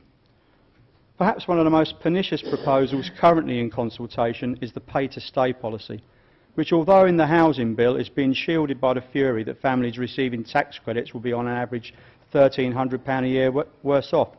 The Summer Budget 2015 announced that this scheme will force housing associations to charge up to market value rent for any households with a joint income threshold of £30,000. This Conservative government believes that those on higher incomes should not be subsidised through social rent. Higher incomes? Hands up anyone who believes that a couple earning £15,000 a year each are high earners. This scheme will lead to a large number of residents being worse off. How will that affect their lives and the prosperity of this town? This may result in housing associations excluding the very households they were established to assist. Then there's the latest wheeze, new starter homes, or non-starter homes as they should be called, where a single earner in Basingstoke will need to be earning in excess of £50,000 to purchase one. In summary, our desperate need for all types of housing in Basingstoke will be amplified by the new policies proposed by this Conservative government. In addition, we have house prices that have risen by some 30% in the last 4 years and 10% in the last year alone, and rents have escalated too. Even the cheapest two-bed property in Basingstoke is now around 7 times the local average wage. So for Basingstoke, we need a way to bring all partners together. We must have homes for everyone. Our residents demand this. We'll be forced to rethink our strategy, be inventive, find partners who will deliver homes and work with the housing associations to limit the impact from these changes that are coming. We need to provide homes for everyone, whether they wish to buy or rent. I therefore hope that this motion, which captures all the relevant facts and offers a starting point, is warmly supported tonight. Thank you. Councillor Falconer. Councillor Falconer. Thank you, Madam Mayor. Yes, I'm sure that we're all wanting to see the housing situation improved, but this is not the way to do it. And yes, many of us here have got children who are now adults, and therefore we are aware of some of the specific problems. But for several years, a considerable amount of time has been spent by this council and by government on the issue of housing, and in particular affordable housing. Now, I think we should welcome the government's efforts to try and create improvements, extend house ownership and so on. But of course, as we're part of the EU, it's extremely difficult to determine our housing needs. For example, the last Labour government estimated 50,000 Poles would come to the UK in the event a million came, blowing apart any plans for the housing. As we speak, the local plan is being inspected, and it is that document which captures this council's current housing plans and which represents the huge amount of effort which has been expended by so many people. Now, our focus should be on achieving that plan. I think this motion is too abstract, and it does not address any specific deliverable issues. A new partnership, as suggested, is impractical, and it would only serve to confuse what is already happening. On that basis, it is better to focus on what we are already doing and make that a success, and therefore I would not support this motion. Thank you. Thank you. Councillor Mrs Reid. Thank you, Madam Mayor. I'd like to start by just thanking Councillor Harvey for what I know is his genuine interest and concern in housing. And I'm sure this motion was put together with the very best of intentions, but I will oppose it because, in my opinion, it doesn't take us forward. It's in fact already behind what we're doing at this moment, and we also don't want to be prescriptive and tie our hands together for the future. I think Councillor Reagan mentioned the changing picture with the RSLs and so on, and anything we do now needs to reflect that. It needs to reflect the different background and the different reality of housing. As we know, RSLs have different business models now. The delivery of affordable and social rental from that sector was very different 10 years ago when there were large grants available. That has now dried up. So we have instead the background of the new housing and planning bill, which is coming through, due for a second reading soon. And this encourages and enables councils such as ourselves to bring forward genuinely low-cost homes for shared ownership and genuine low-market sale. So the new housing strategy that we're starting to look at will be brought forward. I'm hoping that as many members cross-party as possible will be involved. We will obviously have briefings. I'm hoping also to set up a map, as we did with Supporting People, and also make that map cross-cutting in terms of the membership of officers as well, so it's not just housing officers contributing to it. Now, of course, homelessness and rough sleeping is a huge challenge here, as it is in the rest of the country. We're not alone in Basingstoke in that. But due to what we've already done, we've reduced bed and breakfast due to the ESPs that we've brought, and we're now starting to take good steps forward in homelessness due to the devolved model that we agreed with County on Supporting People. We have huge buying and enthusiasm from partners on that. Across the board, we recently held our very first meeting of the Strategic Inclusion Partnership, which involves all kinds of partners from the homelessness sector, and there was so much enthusiasm in the room to actually make a fresh start and really make a difference in the borough. And we're looking at ways to develop that excellent cross-cutting work to include probation, health, the police, and so on. But of course, the new strategy needs to also to reflect the need for rent and for social rent, but I believe there are other needs to be reflected within the new strategy, which we haven't looked at in the past. There is a need to buy. There are plenty of people in our borough who really want to get their foot on the ladder, and we haven't reflected that in housing strategies in the past. And we need a more flexible definition of affordability as well. It doesn't need to be just about rental. It's also about affordable houses to buy, genuinely affordable. It needs to be about a home that people can afford and a variety of options for them to achieve that. Interestingly, we measure those who want rental property in this borough. We have our allocations list. We have never measured that untapped need out there to buy. We have never looked at that. I want to do that as part of the new housing strategy. So I'd like to announce that we will be looking at ways to measure that need, ways to survey it, and perhaps even set up a register for first-time buyers, which certainly we haven't done before. Basingstoke is an aspirational town. We want to help that. We want to help people get their foot on the ladder. We want to find homes for our local young people so that they can stay here and live and work. There are plenty of interesting, innovative models for delivery outside, and we're looking at them, and we're looking at the best practice from other councils around the country. We want to help people achieve home ownership on much lower incomes than is now possible. And we welcome the government help with that, and we welcome the government's new housing and planning bill. And of course, we will obviously continue to work with partners across the board as we develop that strategy and we look at that best practice. It's certainly a challenging time, but it's also a very exciting time for housing, and there are lots of new opportunities out there to help our residents, just as we have done with Supporting People. We are committed to developing flexibility and the variety in the Basingstoke housing market, and we want to continue to work with partners to do this.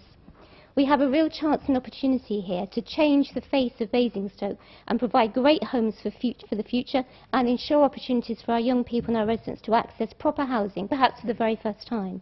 I'm extremely proud of the work of our officers and this administration in finding the new innovative ways to deal with homelessness, as we have already begun, and we'll continue this innovation with a new housing strategy. We are investing in the future of Basingstoke and Deane and the future of our residents. We want what our residents want. They want proper homes that they can afford, and that's what we want to deliver, making Basingstoke an even better place to live and to work. Thank you, Madam Mayor. Thank you. Councillor Pearce. Thank you, Mayor. I'm very pleased to hear that efforts are going to be made to house people who require housing, but I'm not convinced. Homelessness is a growing issue. It's not shrinking in this borough, and the number of rough sleepers seen at the Camrose Centre is on the increase, not the decrease. And it's also confirmed by government figures that say there are 36% increase in homelessness since 2010. There is a housing shortage. And we see the impact of this in increased attendance at the Camrose Centre, which is exacerbated by the recession and changes and cuts to benefits. And many of these people don't even register the fact that they're homeless. They're hidden. And it's not just in Basingstoke. We know it's a very similar situation in Winchester, and they have a night shelter as well. Property prices continue to rise, and the lack of social housing and rented housing is becoming acute. Increased housing costs make it harder for people to sustain tenancies, and as this continues, people are getting caught up in the homeless trap. Loss of an assured tenancy is a leading cause for homelessness at the moment. Now, the number of homes built for social rent is now at its lowest for the last 20 years.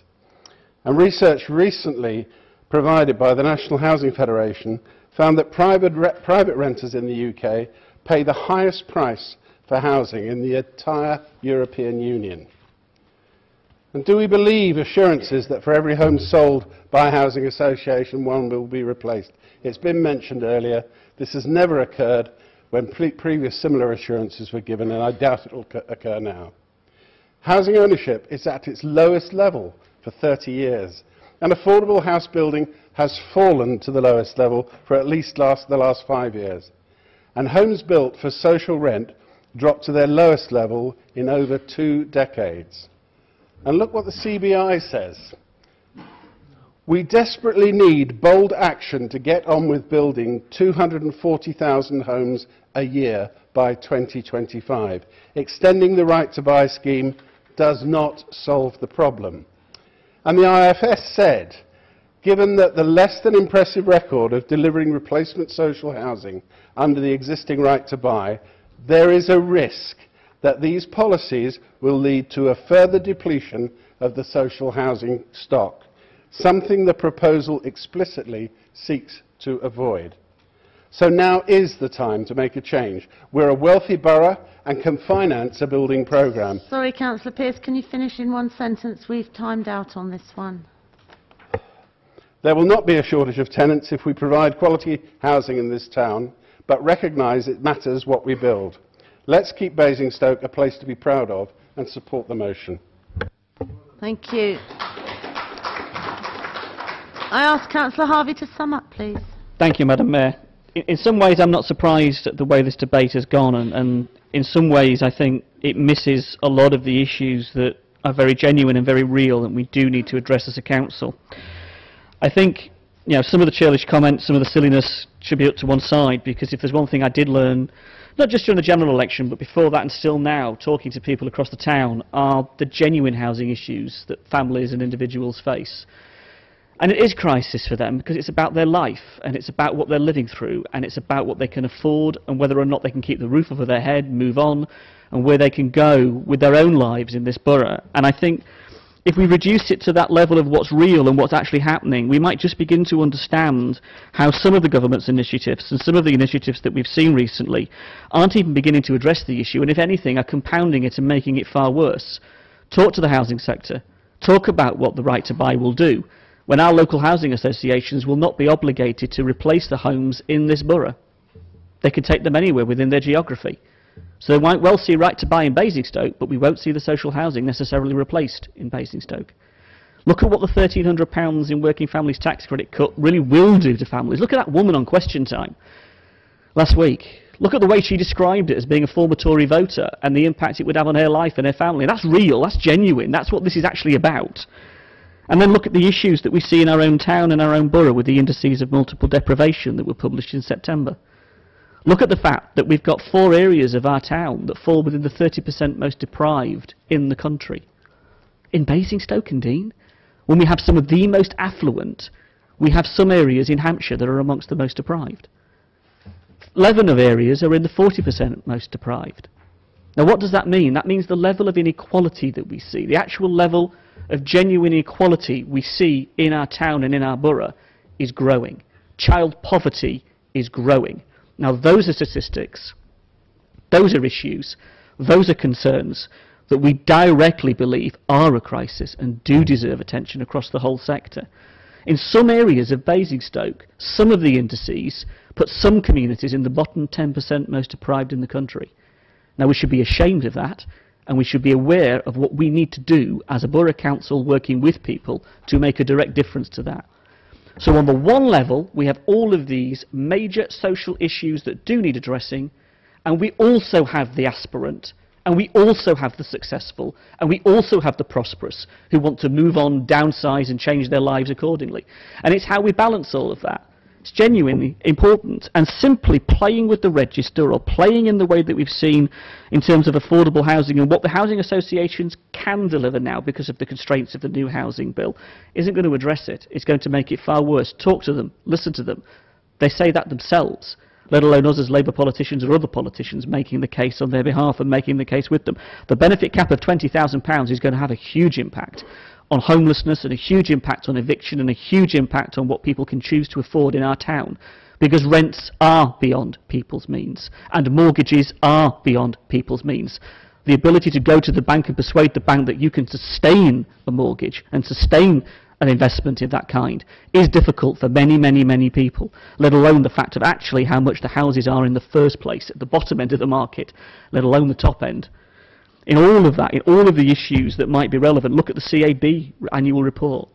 Look what it tells us about personal debt in Basingstoke. You might talk about the recovery in the way you want to and jobs in the way you want to, but I talk to people who are laying down 3 or 4 jobs, part-time employment, to try and keep the roof over their heads, to try and pay for what their kids need, to try and pay the fuel bills. Talk to people in terms of personal debt who have found themselves bankrupt because they can't afford, and then see what their housing issues are. There are so many layers to this, there is so much to this, that the argument almost makes itself, in all honesty, it makes itself just listen to the people. So what do? We need to work with partners. It's about landowners, it's about the developers themselves, and it's about our social developers, our social providers, working together in a strategic way that addresses the actual real issues. Because it isn't just about volume house building. It can't be about that. And it can't just be about, we'll provide 40% of some kind of something that is affordable to some people. Unless we understand genuinely what the Basingstoke issues are, we will never be able to address this issue. And you can gloss over it as much as you like, you can cut the housing register in half in the way you've done, and you can talk about want and need in the way you do, but to be honest with you, I'd love to take you and show you, as you must see in your own casework, the real issues that we face in this town. That's what this housing motion's about. That's what we want to work on with you, and we just want to be far more effective Councillor Harvey, your for time's people's up. sake. Can you sum up in one sentence? Support the motion.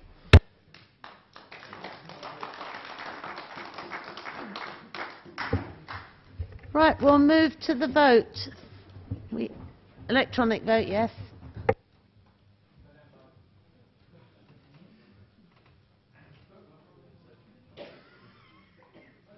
Vote is open.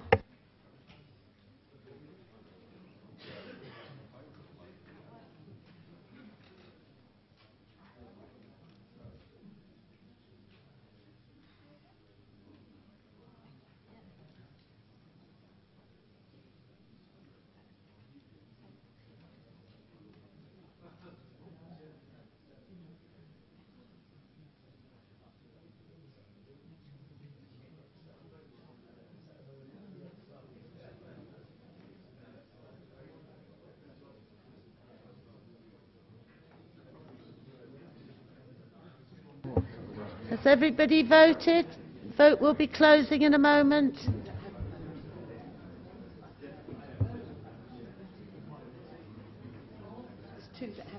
Two haven't voted. Is that deliberate? I know, yeah.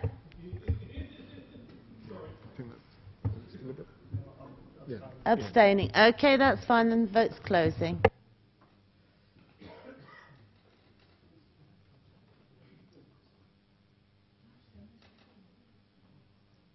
And that is lost.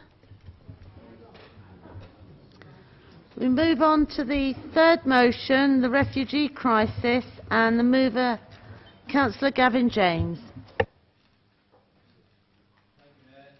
Dispute over whether this is a crisis. I think the motion pretty much lays out where we are, and it was difficult to know what to say to introduce the motion. I've decided to tell a story of a young Syrian woman called Hala. Hala was in the garden with her 17-year-old brother discussing the contaminated water, contaminated by the authorities to stop people demonstrating for democracy. And that's when the bombing started. The bombing landed on her parents' home. Her 17-year-old brother ran into the house, what's left of the house, to try and find his mother. He found bits of his mother. It affected him in a profound way. He has seizures, he has panic attacks, he can't sleep, he no longer talks. He's become something of a 2-year-old child needing constant support.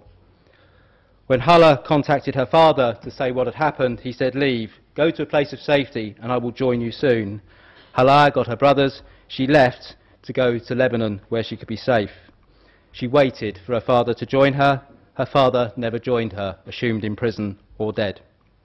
Hala now has responsibility for a disabled brother and 2 other brothers, one of which is just 5. She lives in a tent. She lives on 33p a day. She has all that family to support. She's lost her mother. She's lost her father. She's lost her home. She's lost something even more precious. She's lost her childhood, because Hala is 11 years old. We can't sit by and do nothing. That's one story. There are millions just like it. Councillor Parker.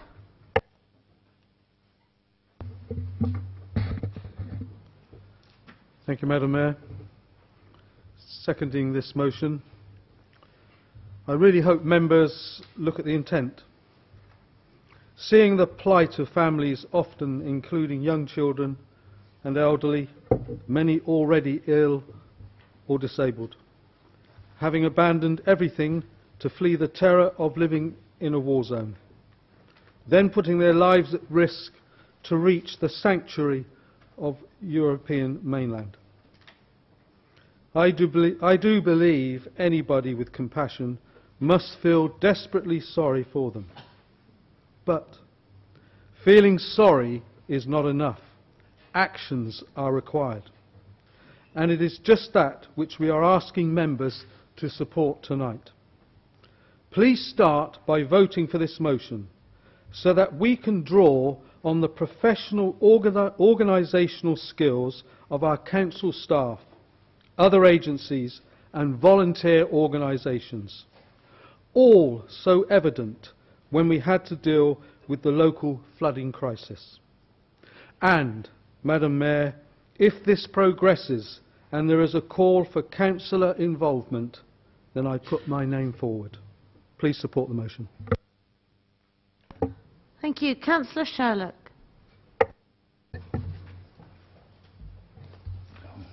Thank you, Madam Mayor. This motion notes the numbers of fleeing refugees as a result of the Syrian war, in particular 3 million in neighbouring states and 6 million adrift in Syria itself. It further goes on to state that the government will resettle 20,000 within our own shores over 4 years, and that Hampshire and Basingstoke are ready to do their bit and help the refugees. It then asks us to resolve that Cabinet works with Hampshire County Council in helping the refugees, and rightly, in my view, with particular reference to fostering. That is already underway. The motion, Madam Mayor, continues that a specialist refugee officer be appointed to work with faith groups and the like to arrange accommodation within people's own homes. That also is underway. Finally, it asks that we contact the Prime Minister to assure him that Basingstoke and Deane stand ready and willing to continue our long-standing tradition of helping refugees. I am not aware of the Prime Ministerial aspect, but the position of Basingstoke and Deane is clear, and that is already also underway. So far, so good. What it does not say is that whilst we should rightly be welcoming to a number of refugees, we cannot be expected to assimilate a mass ingress of them, and we must restrict numbers for everyone's good. You just have to look at the stance that Angela Merkel and Germany took and how they are now regretting that stance. All over Europe, borders by EU decree were freely left open. Now some are being closed and have had to be reopened because it's too late and there's too many people, refugees piling up on the other side of the crossing points. This is the direct fault of Merkel and her fellow EU leaders for encouraging the refugees and the open border policy. Meanwhile, our Prime Minister has been somewhat of a voice crying in the wilderness, saying that the problem should be attacked at source, and rightly this government has given more money to the refugee camps than any other. Too late his words and actions of wisdom are at long last being heeded. Madam Mayor, we are right to restrict the numbers as we have plenty to assimilate as it is, and it will be easier, particularly for the Syrians, to return home when this terrible war ends if they are sheltering in neighbouring countries. In the meantime, it is right and proper that we should greet an agreed and restricted number with open arms of welcome. Thank you, Madam Mayor. Thank you. Councillor Miss Golding. Thank you, Madam Mayor. As Councillor Sherlock has already outlined, I am very pleased to hear of the work already being done by the Council to prepare for refugees. I am aware, as are the people from Brighton Hill North who have contacted me about this very important issue, that behind every statistic we read and every emotive picture we see, there are real people whose lives have been turned upside down, and it is good to know that Council has not lost sight of this either. On the basis that Council is already working towards it, I will support this motion.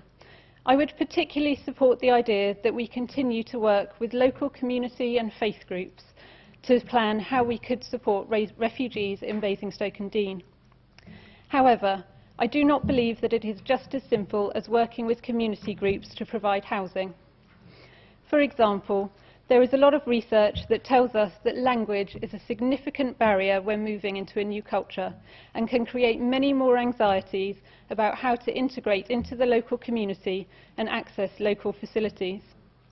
I would therefore encourage the Council and our officers in their ongoing conversations with local groups to consider how we can help people to become functioning members of our community, because this is not just about finding housing for refugees, and we have to be sure that, as a whole community, we can sustain the support required for these vulnerable people. Councillor Harvey. Thank you, Madam Mayor. In standing to support the motion and to understand the contents of it, I don't think anybody could be not but moved by that photograph on the front of all the newspapers. But that wasn't the start of it, that picture of that boy on the beach. That wasn't the start of it. That might have convulsed us into a reaction, but that wasn't the start of this crisis. It sure isn't going to be the end of it either. And I think in some ways I welcome some of the comments, but I also find them difficult because I don't know about you, but the size of my compassion is not constrained, particularly when it comes to refugees. And we know the mistakes of our history that we should not repeat. It was interesting, I was watching a debate on this very subject and was reminded of the Jewish ship, the SS St. Louis, that was returned from trying to seek haven in Canada in the Second World War with 900 Jewish refugees that found themselves in the death camps as a result. Now, if you turn away people as refugees in genuine crisis, then where do we stand with all our human rights, and where do we stand with all the treaties that we've ever signed? We do have a responsibility, be whatever number that is, to do the right thing by people who are refugees. And sometimes I find it difficult because as well the debate on this changes, doesn't it? You know, going through all the debate we've had in recent years about immigration and migration, and I just found the comments of the previous debate in regard to equating immigration and housing to be disgusting, to be perfectly honest. I think the way we debate these matters needs to improve, and I've noticed the change in language as a result of this crisis. You've seen it in the country, and you've seen it in politicians, and you've seen it in commentators and journalists, in the way that we've begun to debate this issue. And I actually, for one, think what Merkel did was superb. I know it creates a problem, I know it creates a burden, I know it creates a responsibility, but we in the very wealthy European West surely can shoulder that burden when we are faced with such a crisis as we see in Syria. And it isn't the only one, because not all the refugees are coming from Syria. Not all of them are fleeing war solely from Syria. There are many wars of which we have been a part of and are influenced in, to which we now see refugees seeking shelter on our shores. So really I stand to say that the size of my compassion is not constrained. And when it comes to this issue, we really need to do what many others have said. The issue in respect of languages and communities is important. And I think, if we are true to what we say we believe in our conventions on human rights, and we stand on these issues, then this motion really does speak to what we should be doing, so I will support it. And I also acknowledge what others have said about the other things that we should be doing, and I stand to Councillor Golding's expertise in this in terms of what she said in terms of language. That is an important point. But let's do something, and let's be something better than we are on this, for the sake of just humanity, just for the simple point of humanity. End of story. That's all that matters on this issue. Thank you. We have quite a lot of speakers on this, so could I ask you to give as many people the opportunity to try and keep it short? Councillor Mrs. Bowyer. Thank you, Madam Mayor.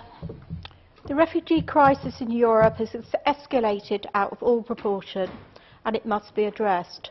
But while some are genuine refugees, others are social and economic migrants.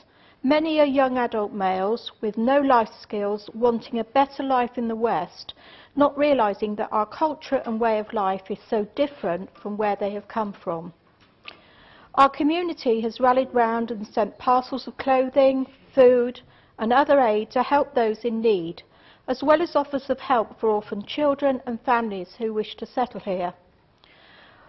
What we have to bear in mind is that this situation is long-term, and how will this affect our vulnerable existing residents of Basingstoke, particularly those who are on the housing waiting list, and worst of all, those who have nowhere to call their home.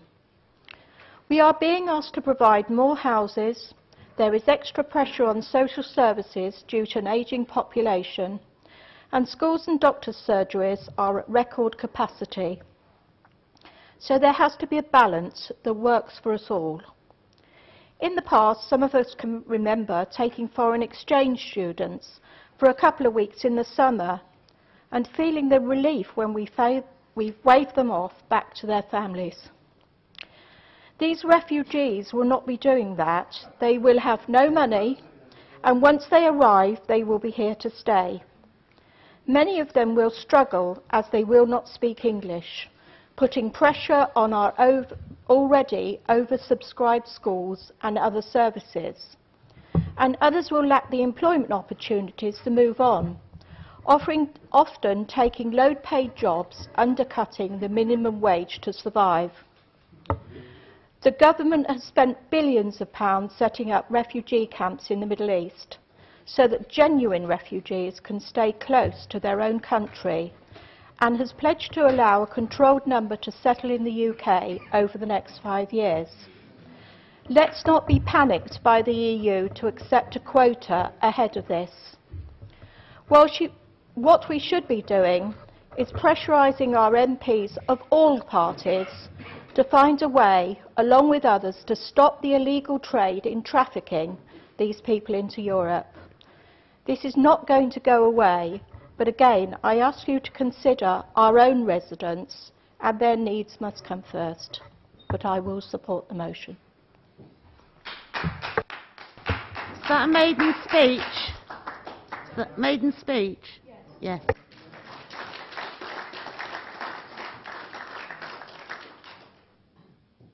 Councillor Hussey.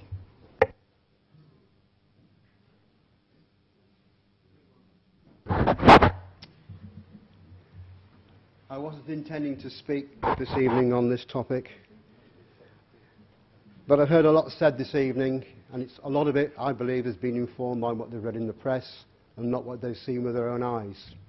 Many people in this council will know that every year, for the last 12 years, I spend 3 or 4 weeks in September on a Greek island just 5 miles from the coast of Turkey. I've seen over 100 refugees per hour walk past the hotel, dragging along children crying. They've already walked over 1,000 miles. They've got to cross Turkey to get to the coast before they can cross the sea. And why are they leaving? It's not all economic. A lot of it is because of the pressures that they face in Syria. And a lot of them are coming from the refugee camps. They've already been there 5 years. There's no hope. They don't want more money coming to the refugee camps. Whilst it's welcome, that is not the future. They want hope to be able to build a future for their families. They just want to be given a chance, an opportunity. I've been to a refugee camp, albeit a small one, only 3,000 people. Each day on this Greek island, they get 2,500 to 3,000 refugees. And each day, there's a ferry that goes to Piraeus, the mainland of Greece, with 2,200 refugees. The problem is growing. The local Greek people are giving what they can, but we don't want them here because they're over there. Let's give them some more money. It's not the answer. Go and see it for your own eyes. You won't see it on television. You don't get a view of the hardship, the strife, children crying, walking 1,000 miles. When you see it, your heart will open, no matter who you are. And don't believe that 20,000 over 4 years is a solution. That's only 5,000 a year. That's 10 per constituency. It's nothing. Absolute nothing. It's a drop in the ocean. And if we can't afford to take more than 10 per year, then I put my head down in shame. Hear, hear.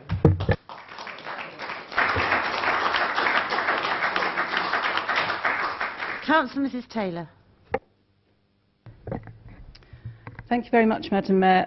I'm not going to say anything that I plan to say because I think everybody's more or less saying the same thing in a different way, so I won't do that again. I just wanted to perhaps just say something on a slightly personal note about all of this, because I try very hard to empathise with these people. And I see all these drastic situations on television where people just literally have to sweep up their family and their kids and just run abroad. And I think my problem is I've had such a comfortable life. I've been born and bred in this country. Although sometimes I think I'm going through hardship, I'm not really. I've always had a roof over my head, I've always had clothes to wear, I've always had a supportive family, and I've always had friends. And I really don't know what it's like to be in this sort of situation, where people they're in such a dire situation that they just run somewhere else and rely, hopefully, on the kindness of strangers. And if I was one of those people wanting to do that, fleeing their country in such drastic circumstances, I'd want to meet strangers with compassion. I'd want to be allocated one of the places in the UK that the government's offered. And I'd want to be allocated somewhere like Basingstoke, where there will hopefully be people ready and prepared to receive me. Yes, faith groups, community groups, people with expertise, people who can help me with language, all the people we've got prepared. I'd want to come to a place like this, where people will help me set up a brand new home, where I can live in safety and in peace. And for that reason, whether or not this is worded exactly right, I don't know. It says some of the things we're already doing. I like the sentiment, and I will fully support this motion. Thank you.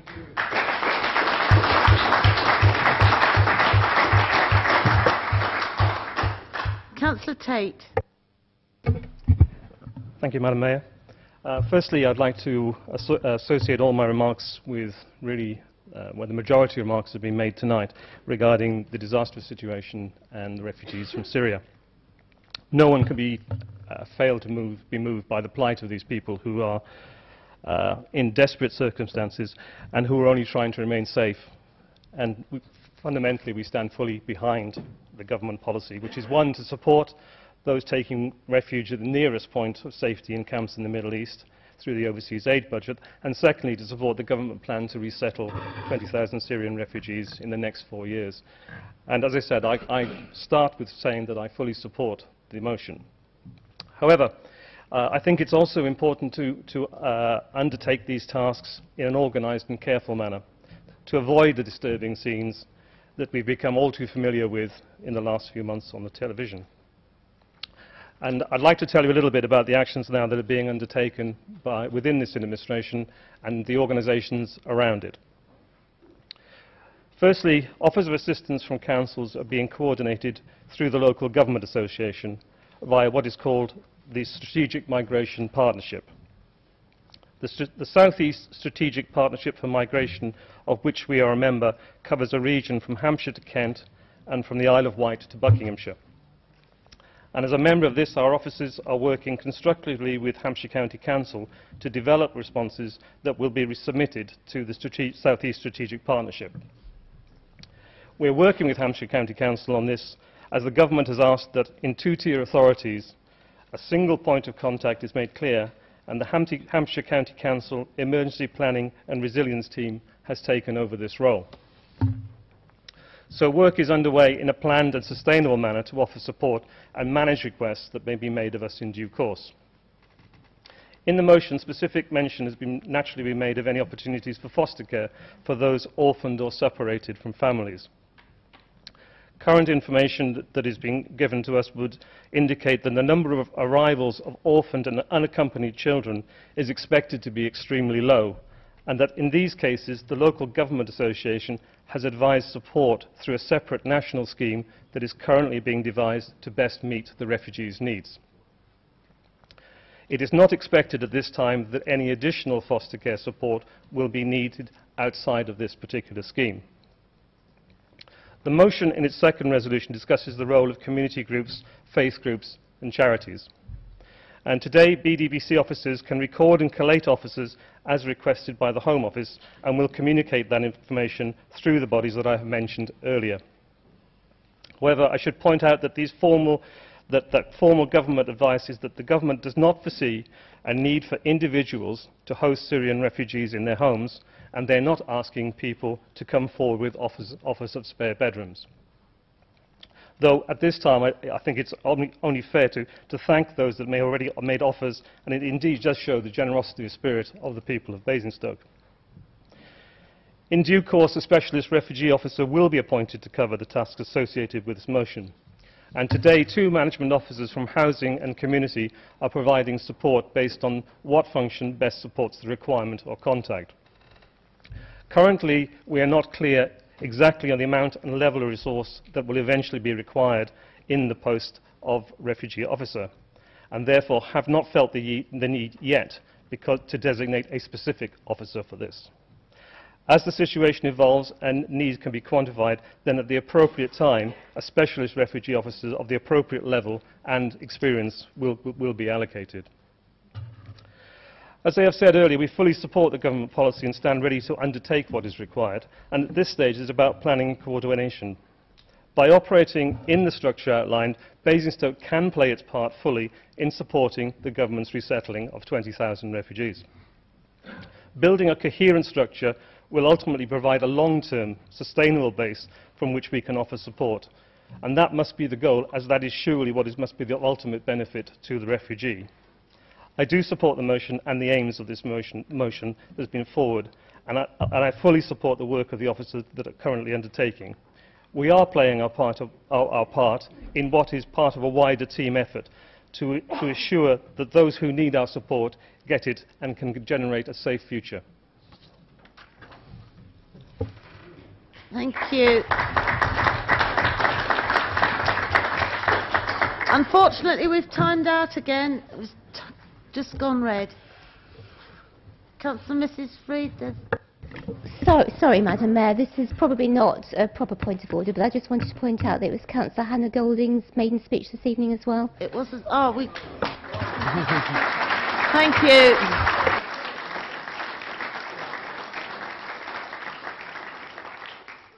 We were trying to discuss here whether it wasn't or wasn't. We thought she had made a speech before, but no. Well done, congratulations, and apologise.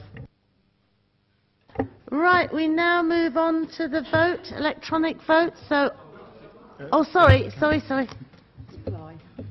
Councillor James, please. I will be very brief, bearing in mind the comments we made. Britain obviously has a very proud heritage in terms of the offerings of help to refugees in times gone by, and I'm very proud of the British record in doing so. In Belgium, during World War I, the Belgians came over in greater numbers than we're going to see in Syrians, and of course Jews during the Second World War. That's before the European Union was created, and we had no problems taking those numbers then. To blame the European Union is frankly ridiculous. But of course, I appreciate most of the views tonight have been very good, very positive and warmly welcomed. One or two I absolutely disagree with. But the great thing is we live in a democracy, we live in a free country, and they're entitled to those views, and I won't poison their water or bomb their houses because they share a different view. Isn't it wonderful to live in a democratic society? That's something the Syrians would just love to do as well.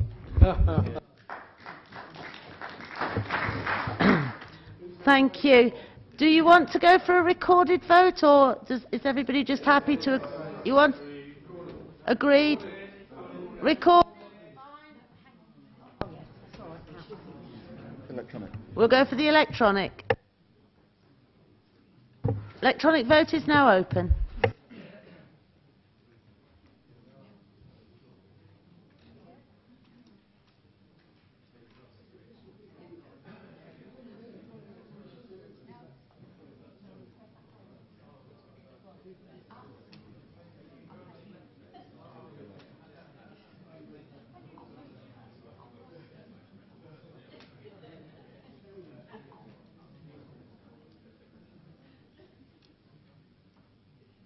Is everybody done? We'll close the vote.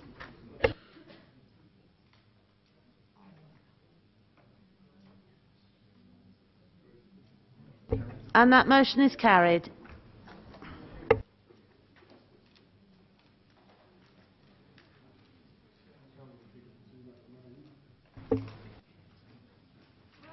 Move on to item 10 to receive the minutes of the meetings.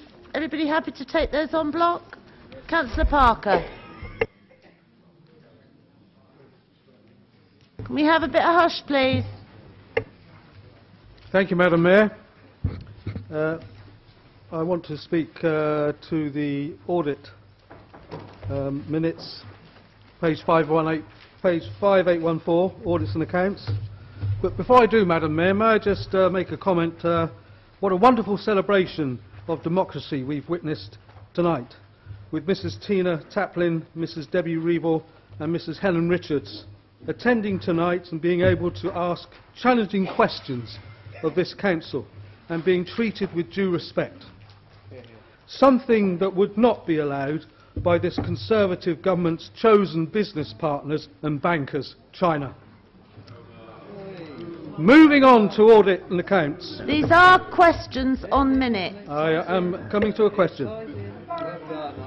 Regarding agenda item 2415, audit and accounts on the 21st of September, way forward for ethical principles panel.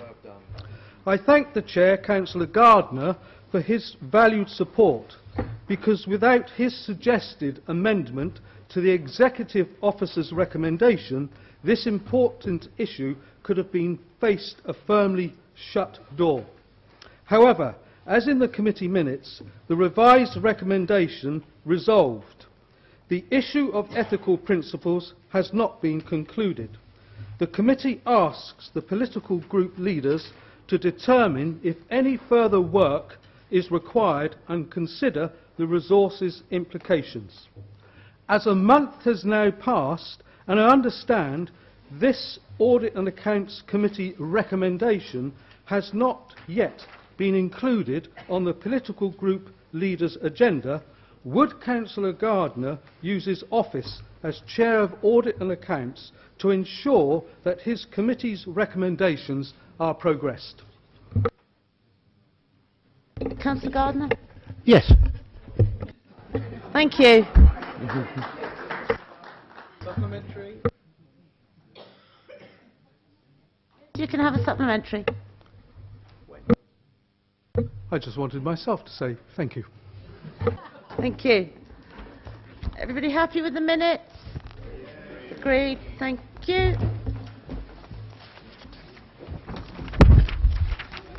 Move on to item 11, questions from members of the council. The first one is Councillor Gardner.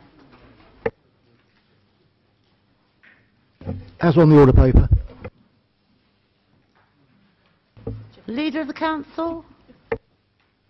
Thank you, Madam Mayor. I'm just turning to the appropriate page.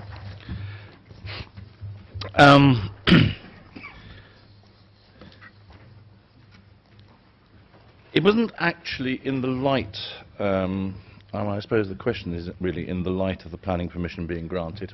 I had actually made contact with the CCG following its announcement on the 23rd of September, which eventually made its way to the Chief Executive and myself via junior officers and on its way up,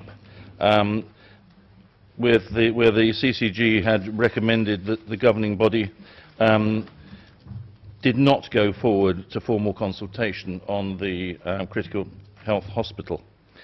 I therefore, getting hold of receiving that, wrote to the accountable officer of the CCG, the North Hampshire CCG, to ask them whether or not they could defer any decision on this subject until such time as we had had the opportunity to have a dialogue and to understand where they were coming, because up until this stage there had been no dialogue at all on this subject.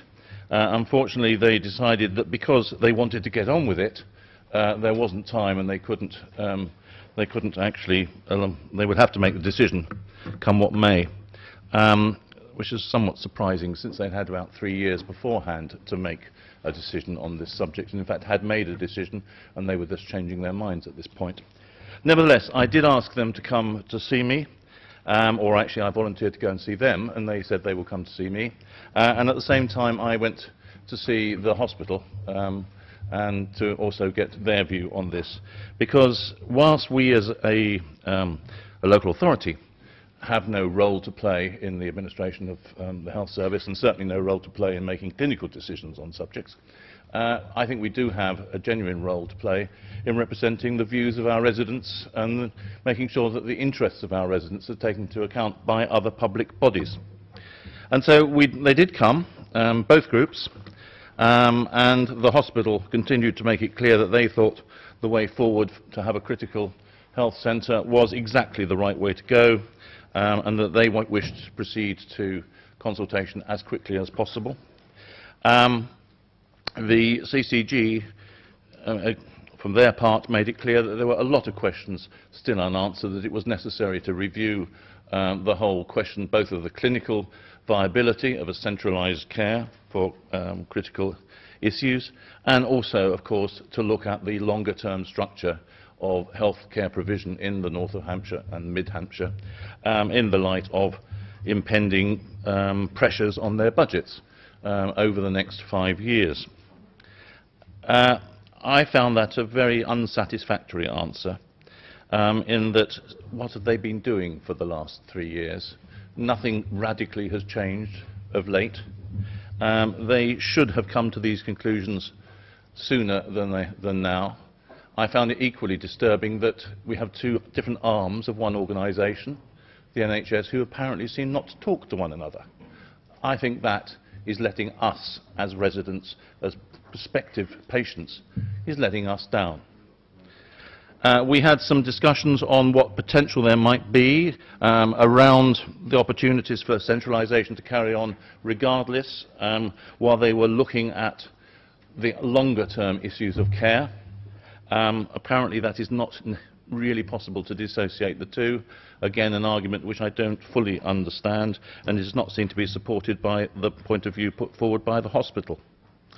There was some mention of actually centralising in a decentralised way, which means centralising certain bits of care for certain subjects in certain other places which already exist. For instance, Councillor Sanders, your time is up. Can you just sum up? Okay, Southampton and Reading and Frimley Park, that again I said was unacceptable. So to sum up, what I urged them to do was to recognise that we as residents expect to see action. We expect to see action sooner rather than later. We expect to see better decision making, and we expect to see us involved in the process in the future. Thank you, Madam Mayor. Thank you. I think that's timed out, so we don't unfortunately have time for a supplementary. Councillor Keith Watts, could I ask you to read your question out? We've just sort of thought maybe people on the web, watching on the web, won't know what the questions are. Yes, certainly, Madam Chairman. The question to the Cabinet Member for Partnerships. Will you join me in congratulating the trustees of Whitchurch Silk Mill for obtaining a development grant of £123,300 from the Heritage Lottery Fund for professional support in the preparation of a full application for a further grant to enable a refurbishment and enhancement of the silk mill as a self-sustaining living industrial heritage site for many years to come? Yes, thank you, Councillor Watts. I'm absolutely delighted that the Heritage Fund has given £123,300 to Whitchurch Silk Mill. I realise that it does allow you to go forward with what you're about to do. There is a second tranche to come forward, but I look forward to seeing the actual machinery and the refurbishment of the silk mill. And would you please give my congratulations to the Trust and to Sue Taplas for all their hard work, because it's not easy getting these grants, and I think we need to preserve the silk mill and its heritage.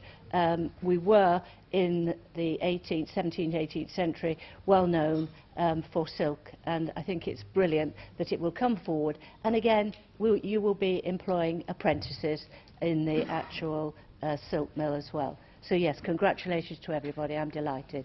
Thank you. Do you have a supplementary? No. Would you like to proceed with your next question?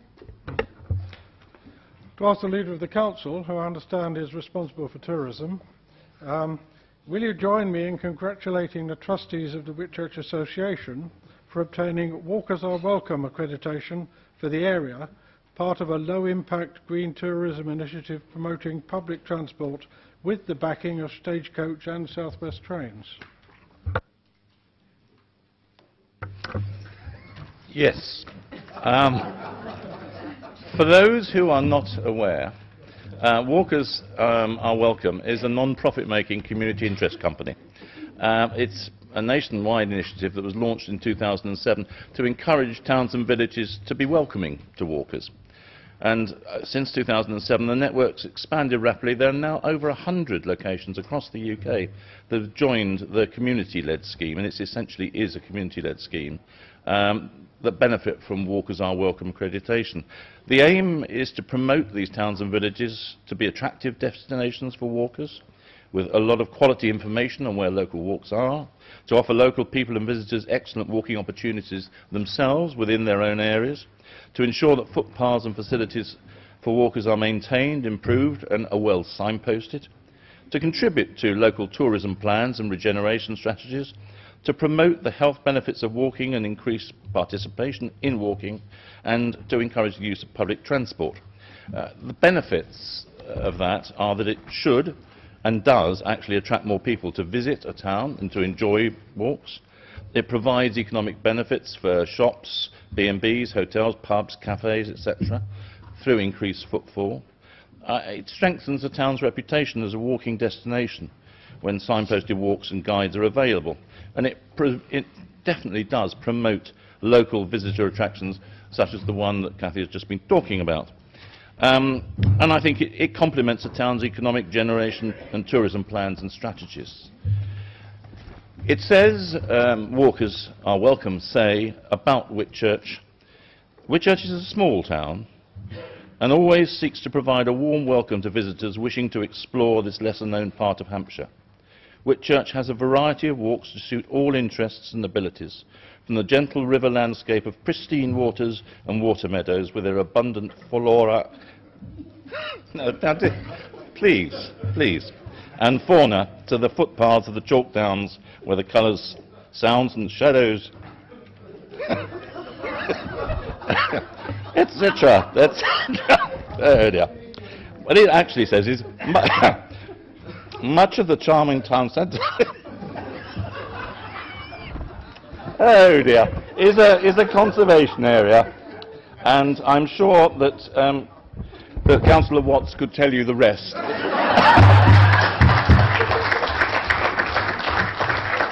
If we had time I think it's a jolly good initiative. I'm very pleased that local people have taken the time and made the effort to gain this accreditation, and I'm sure there are other places within our borough that could also do something similar. Have a supplementary? Briefly, Madam Mayor, would the leader confirm that the people of Whitchurch certainly have pride in our place?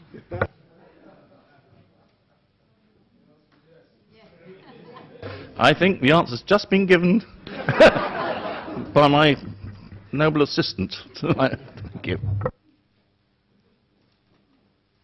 Well, that brings us to the end of the agenda. Thank you all very much for being well behaved and getting through the agenda so speedily. It just leaves me now to remind you and ask you very nicely to empty your wallets in the buckets behind. Thank you and good night.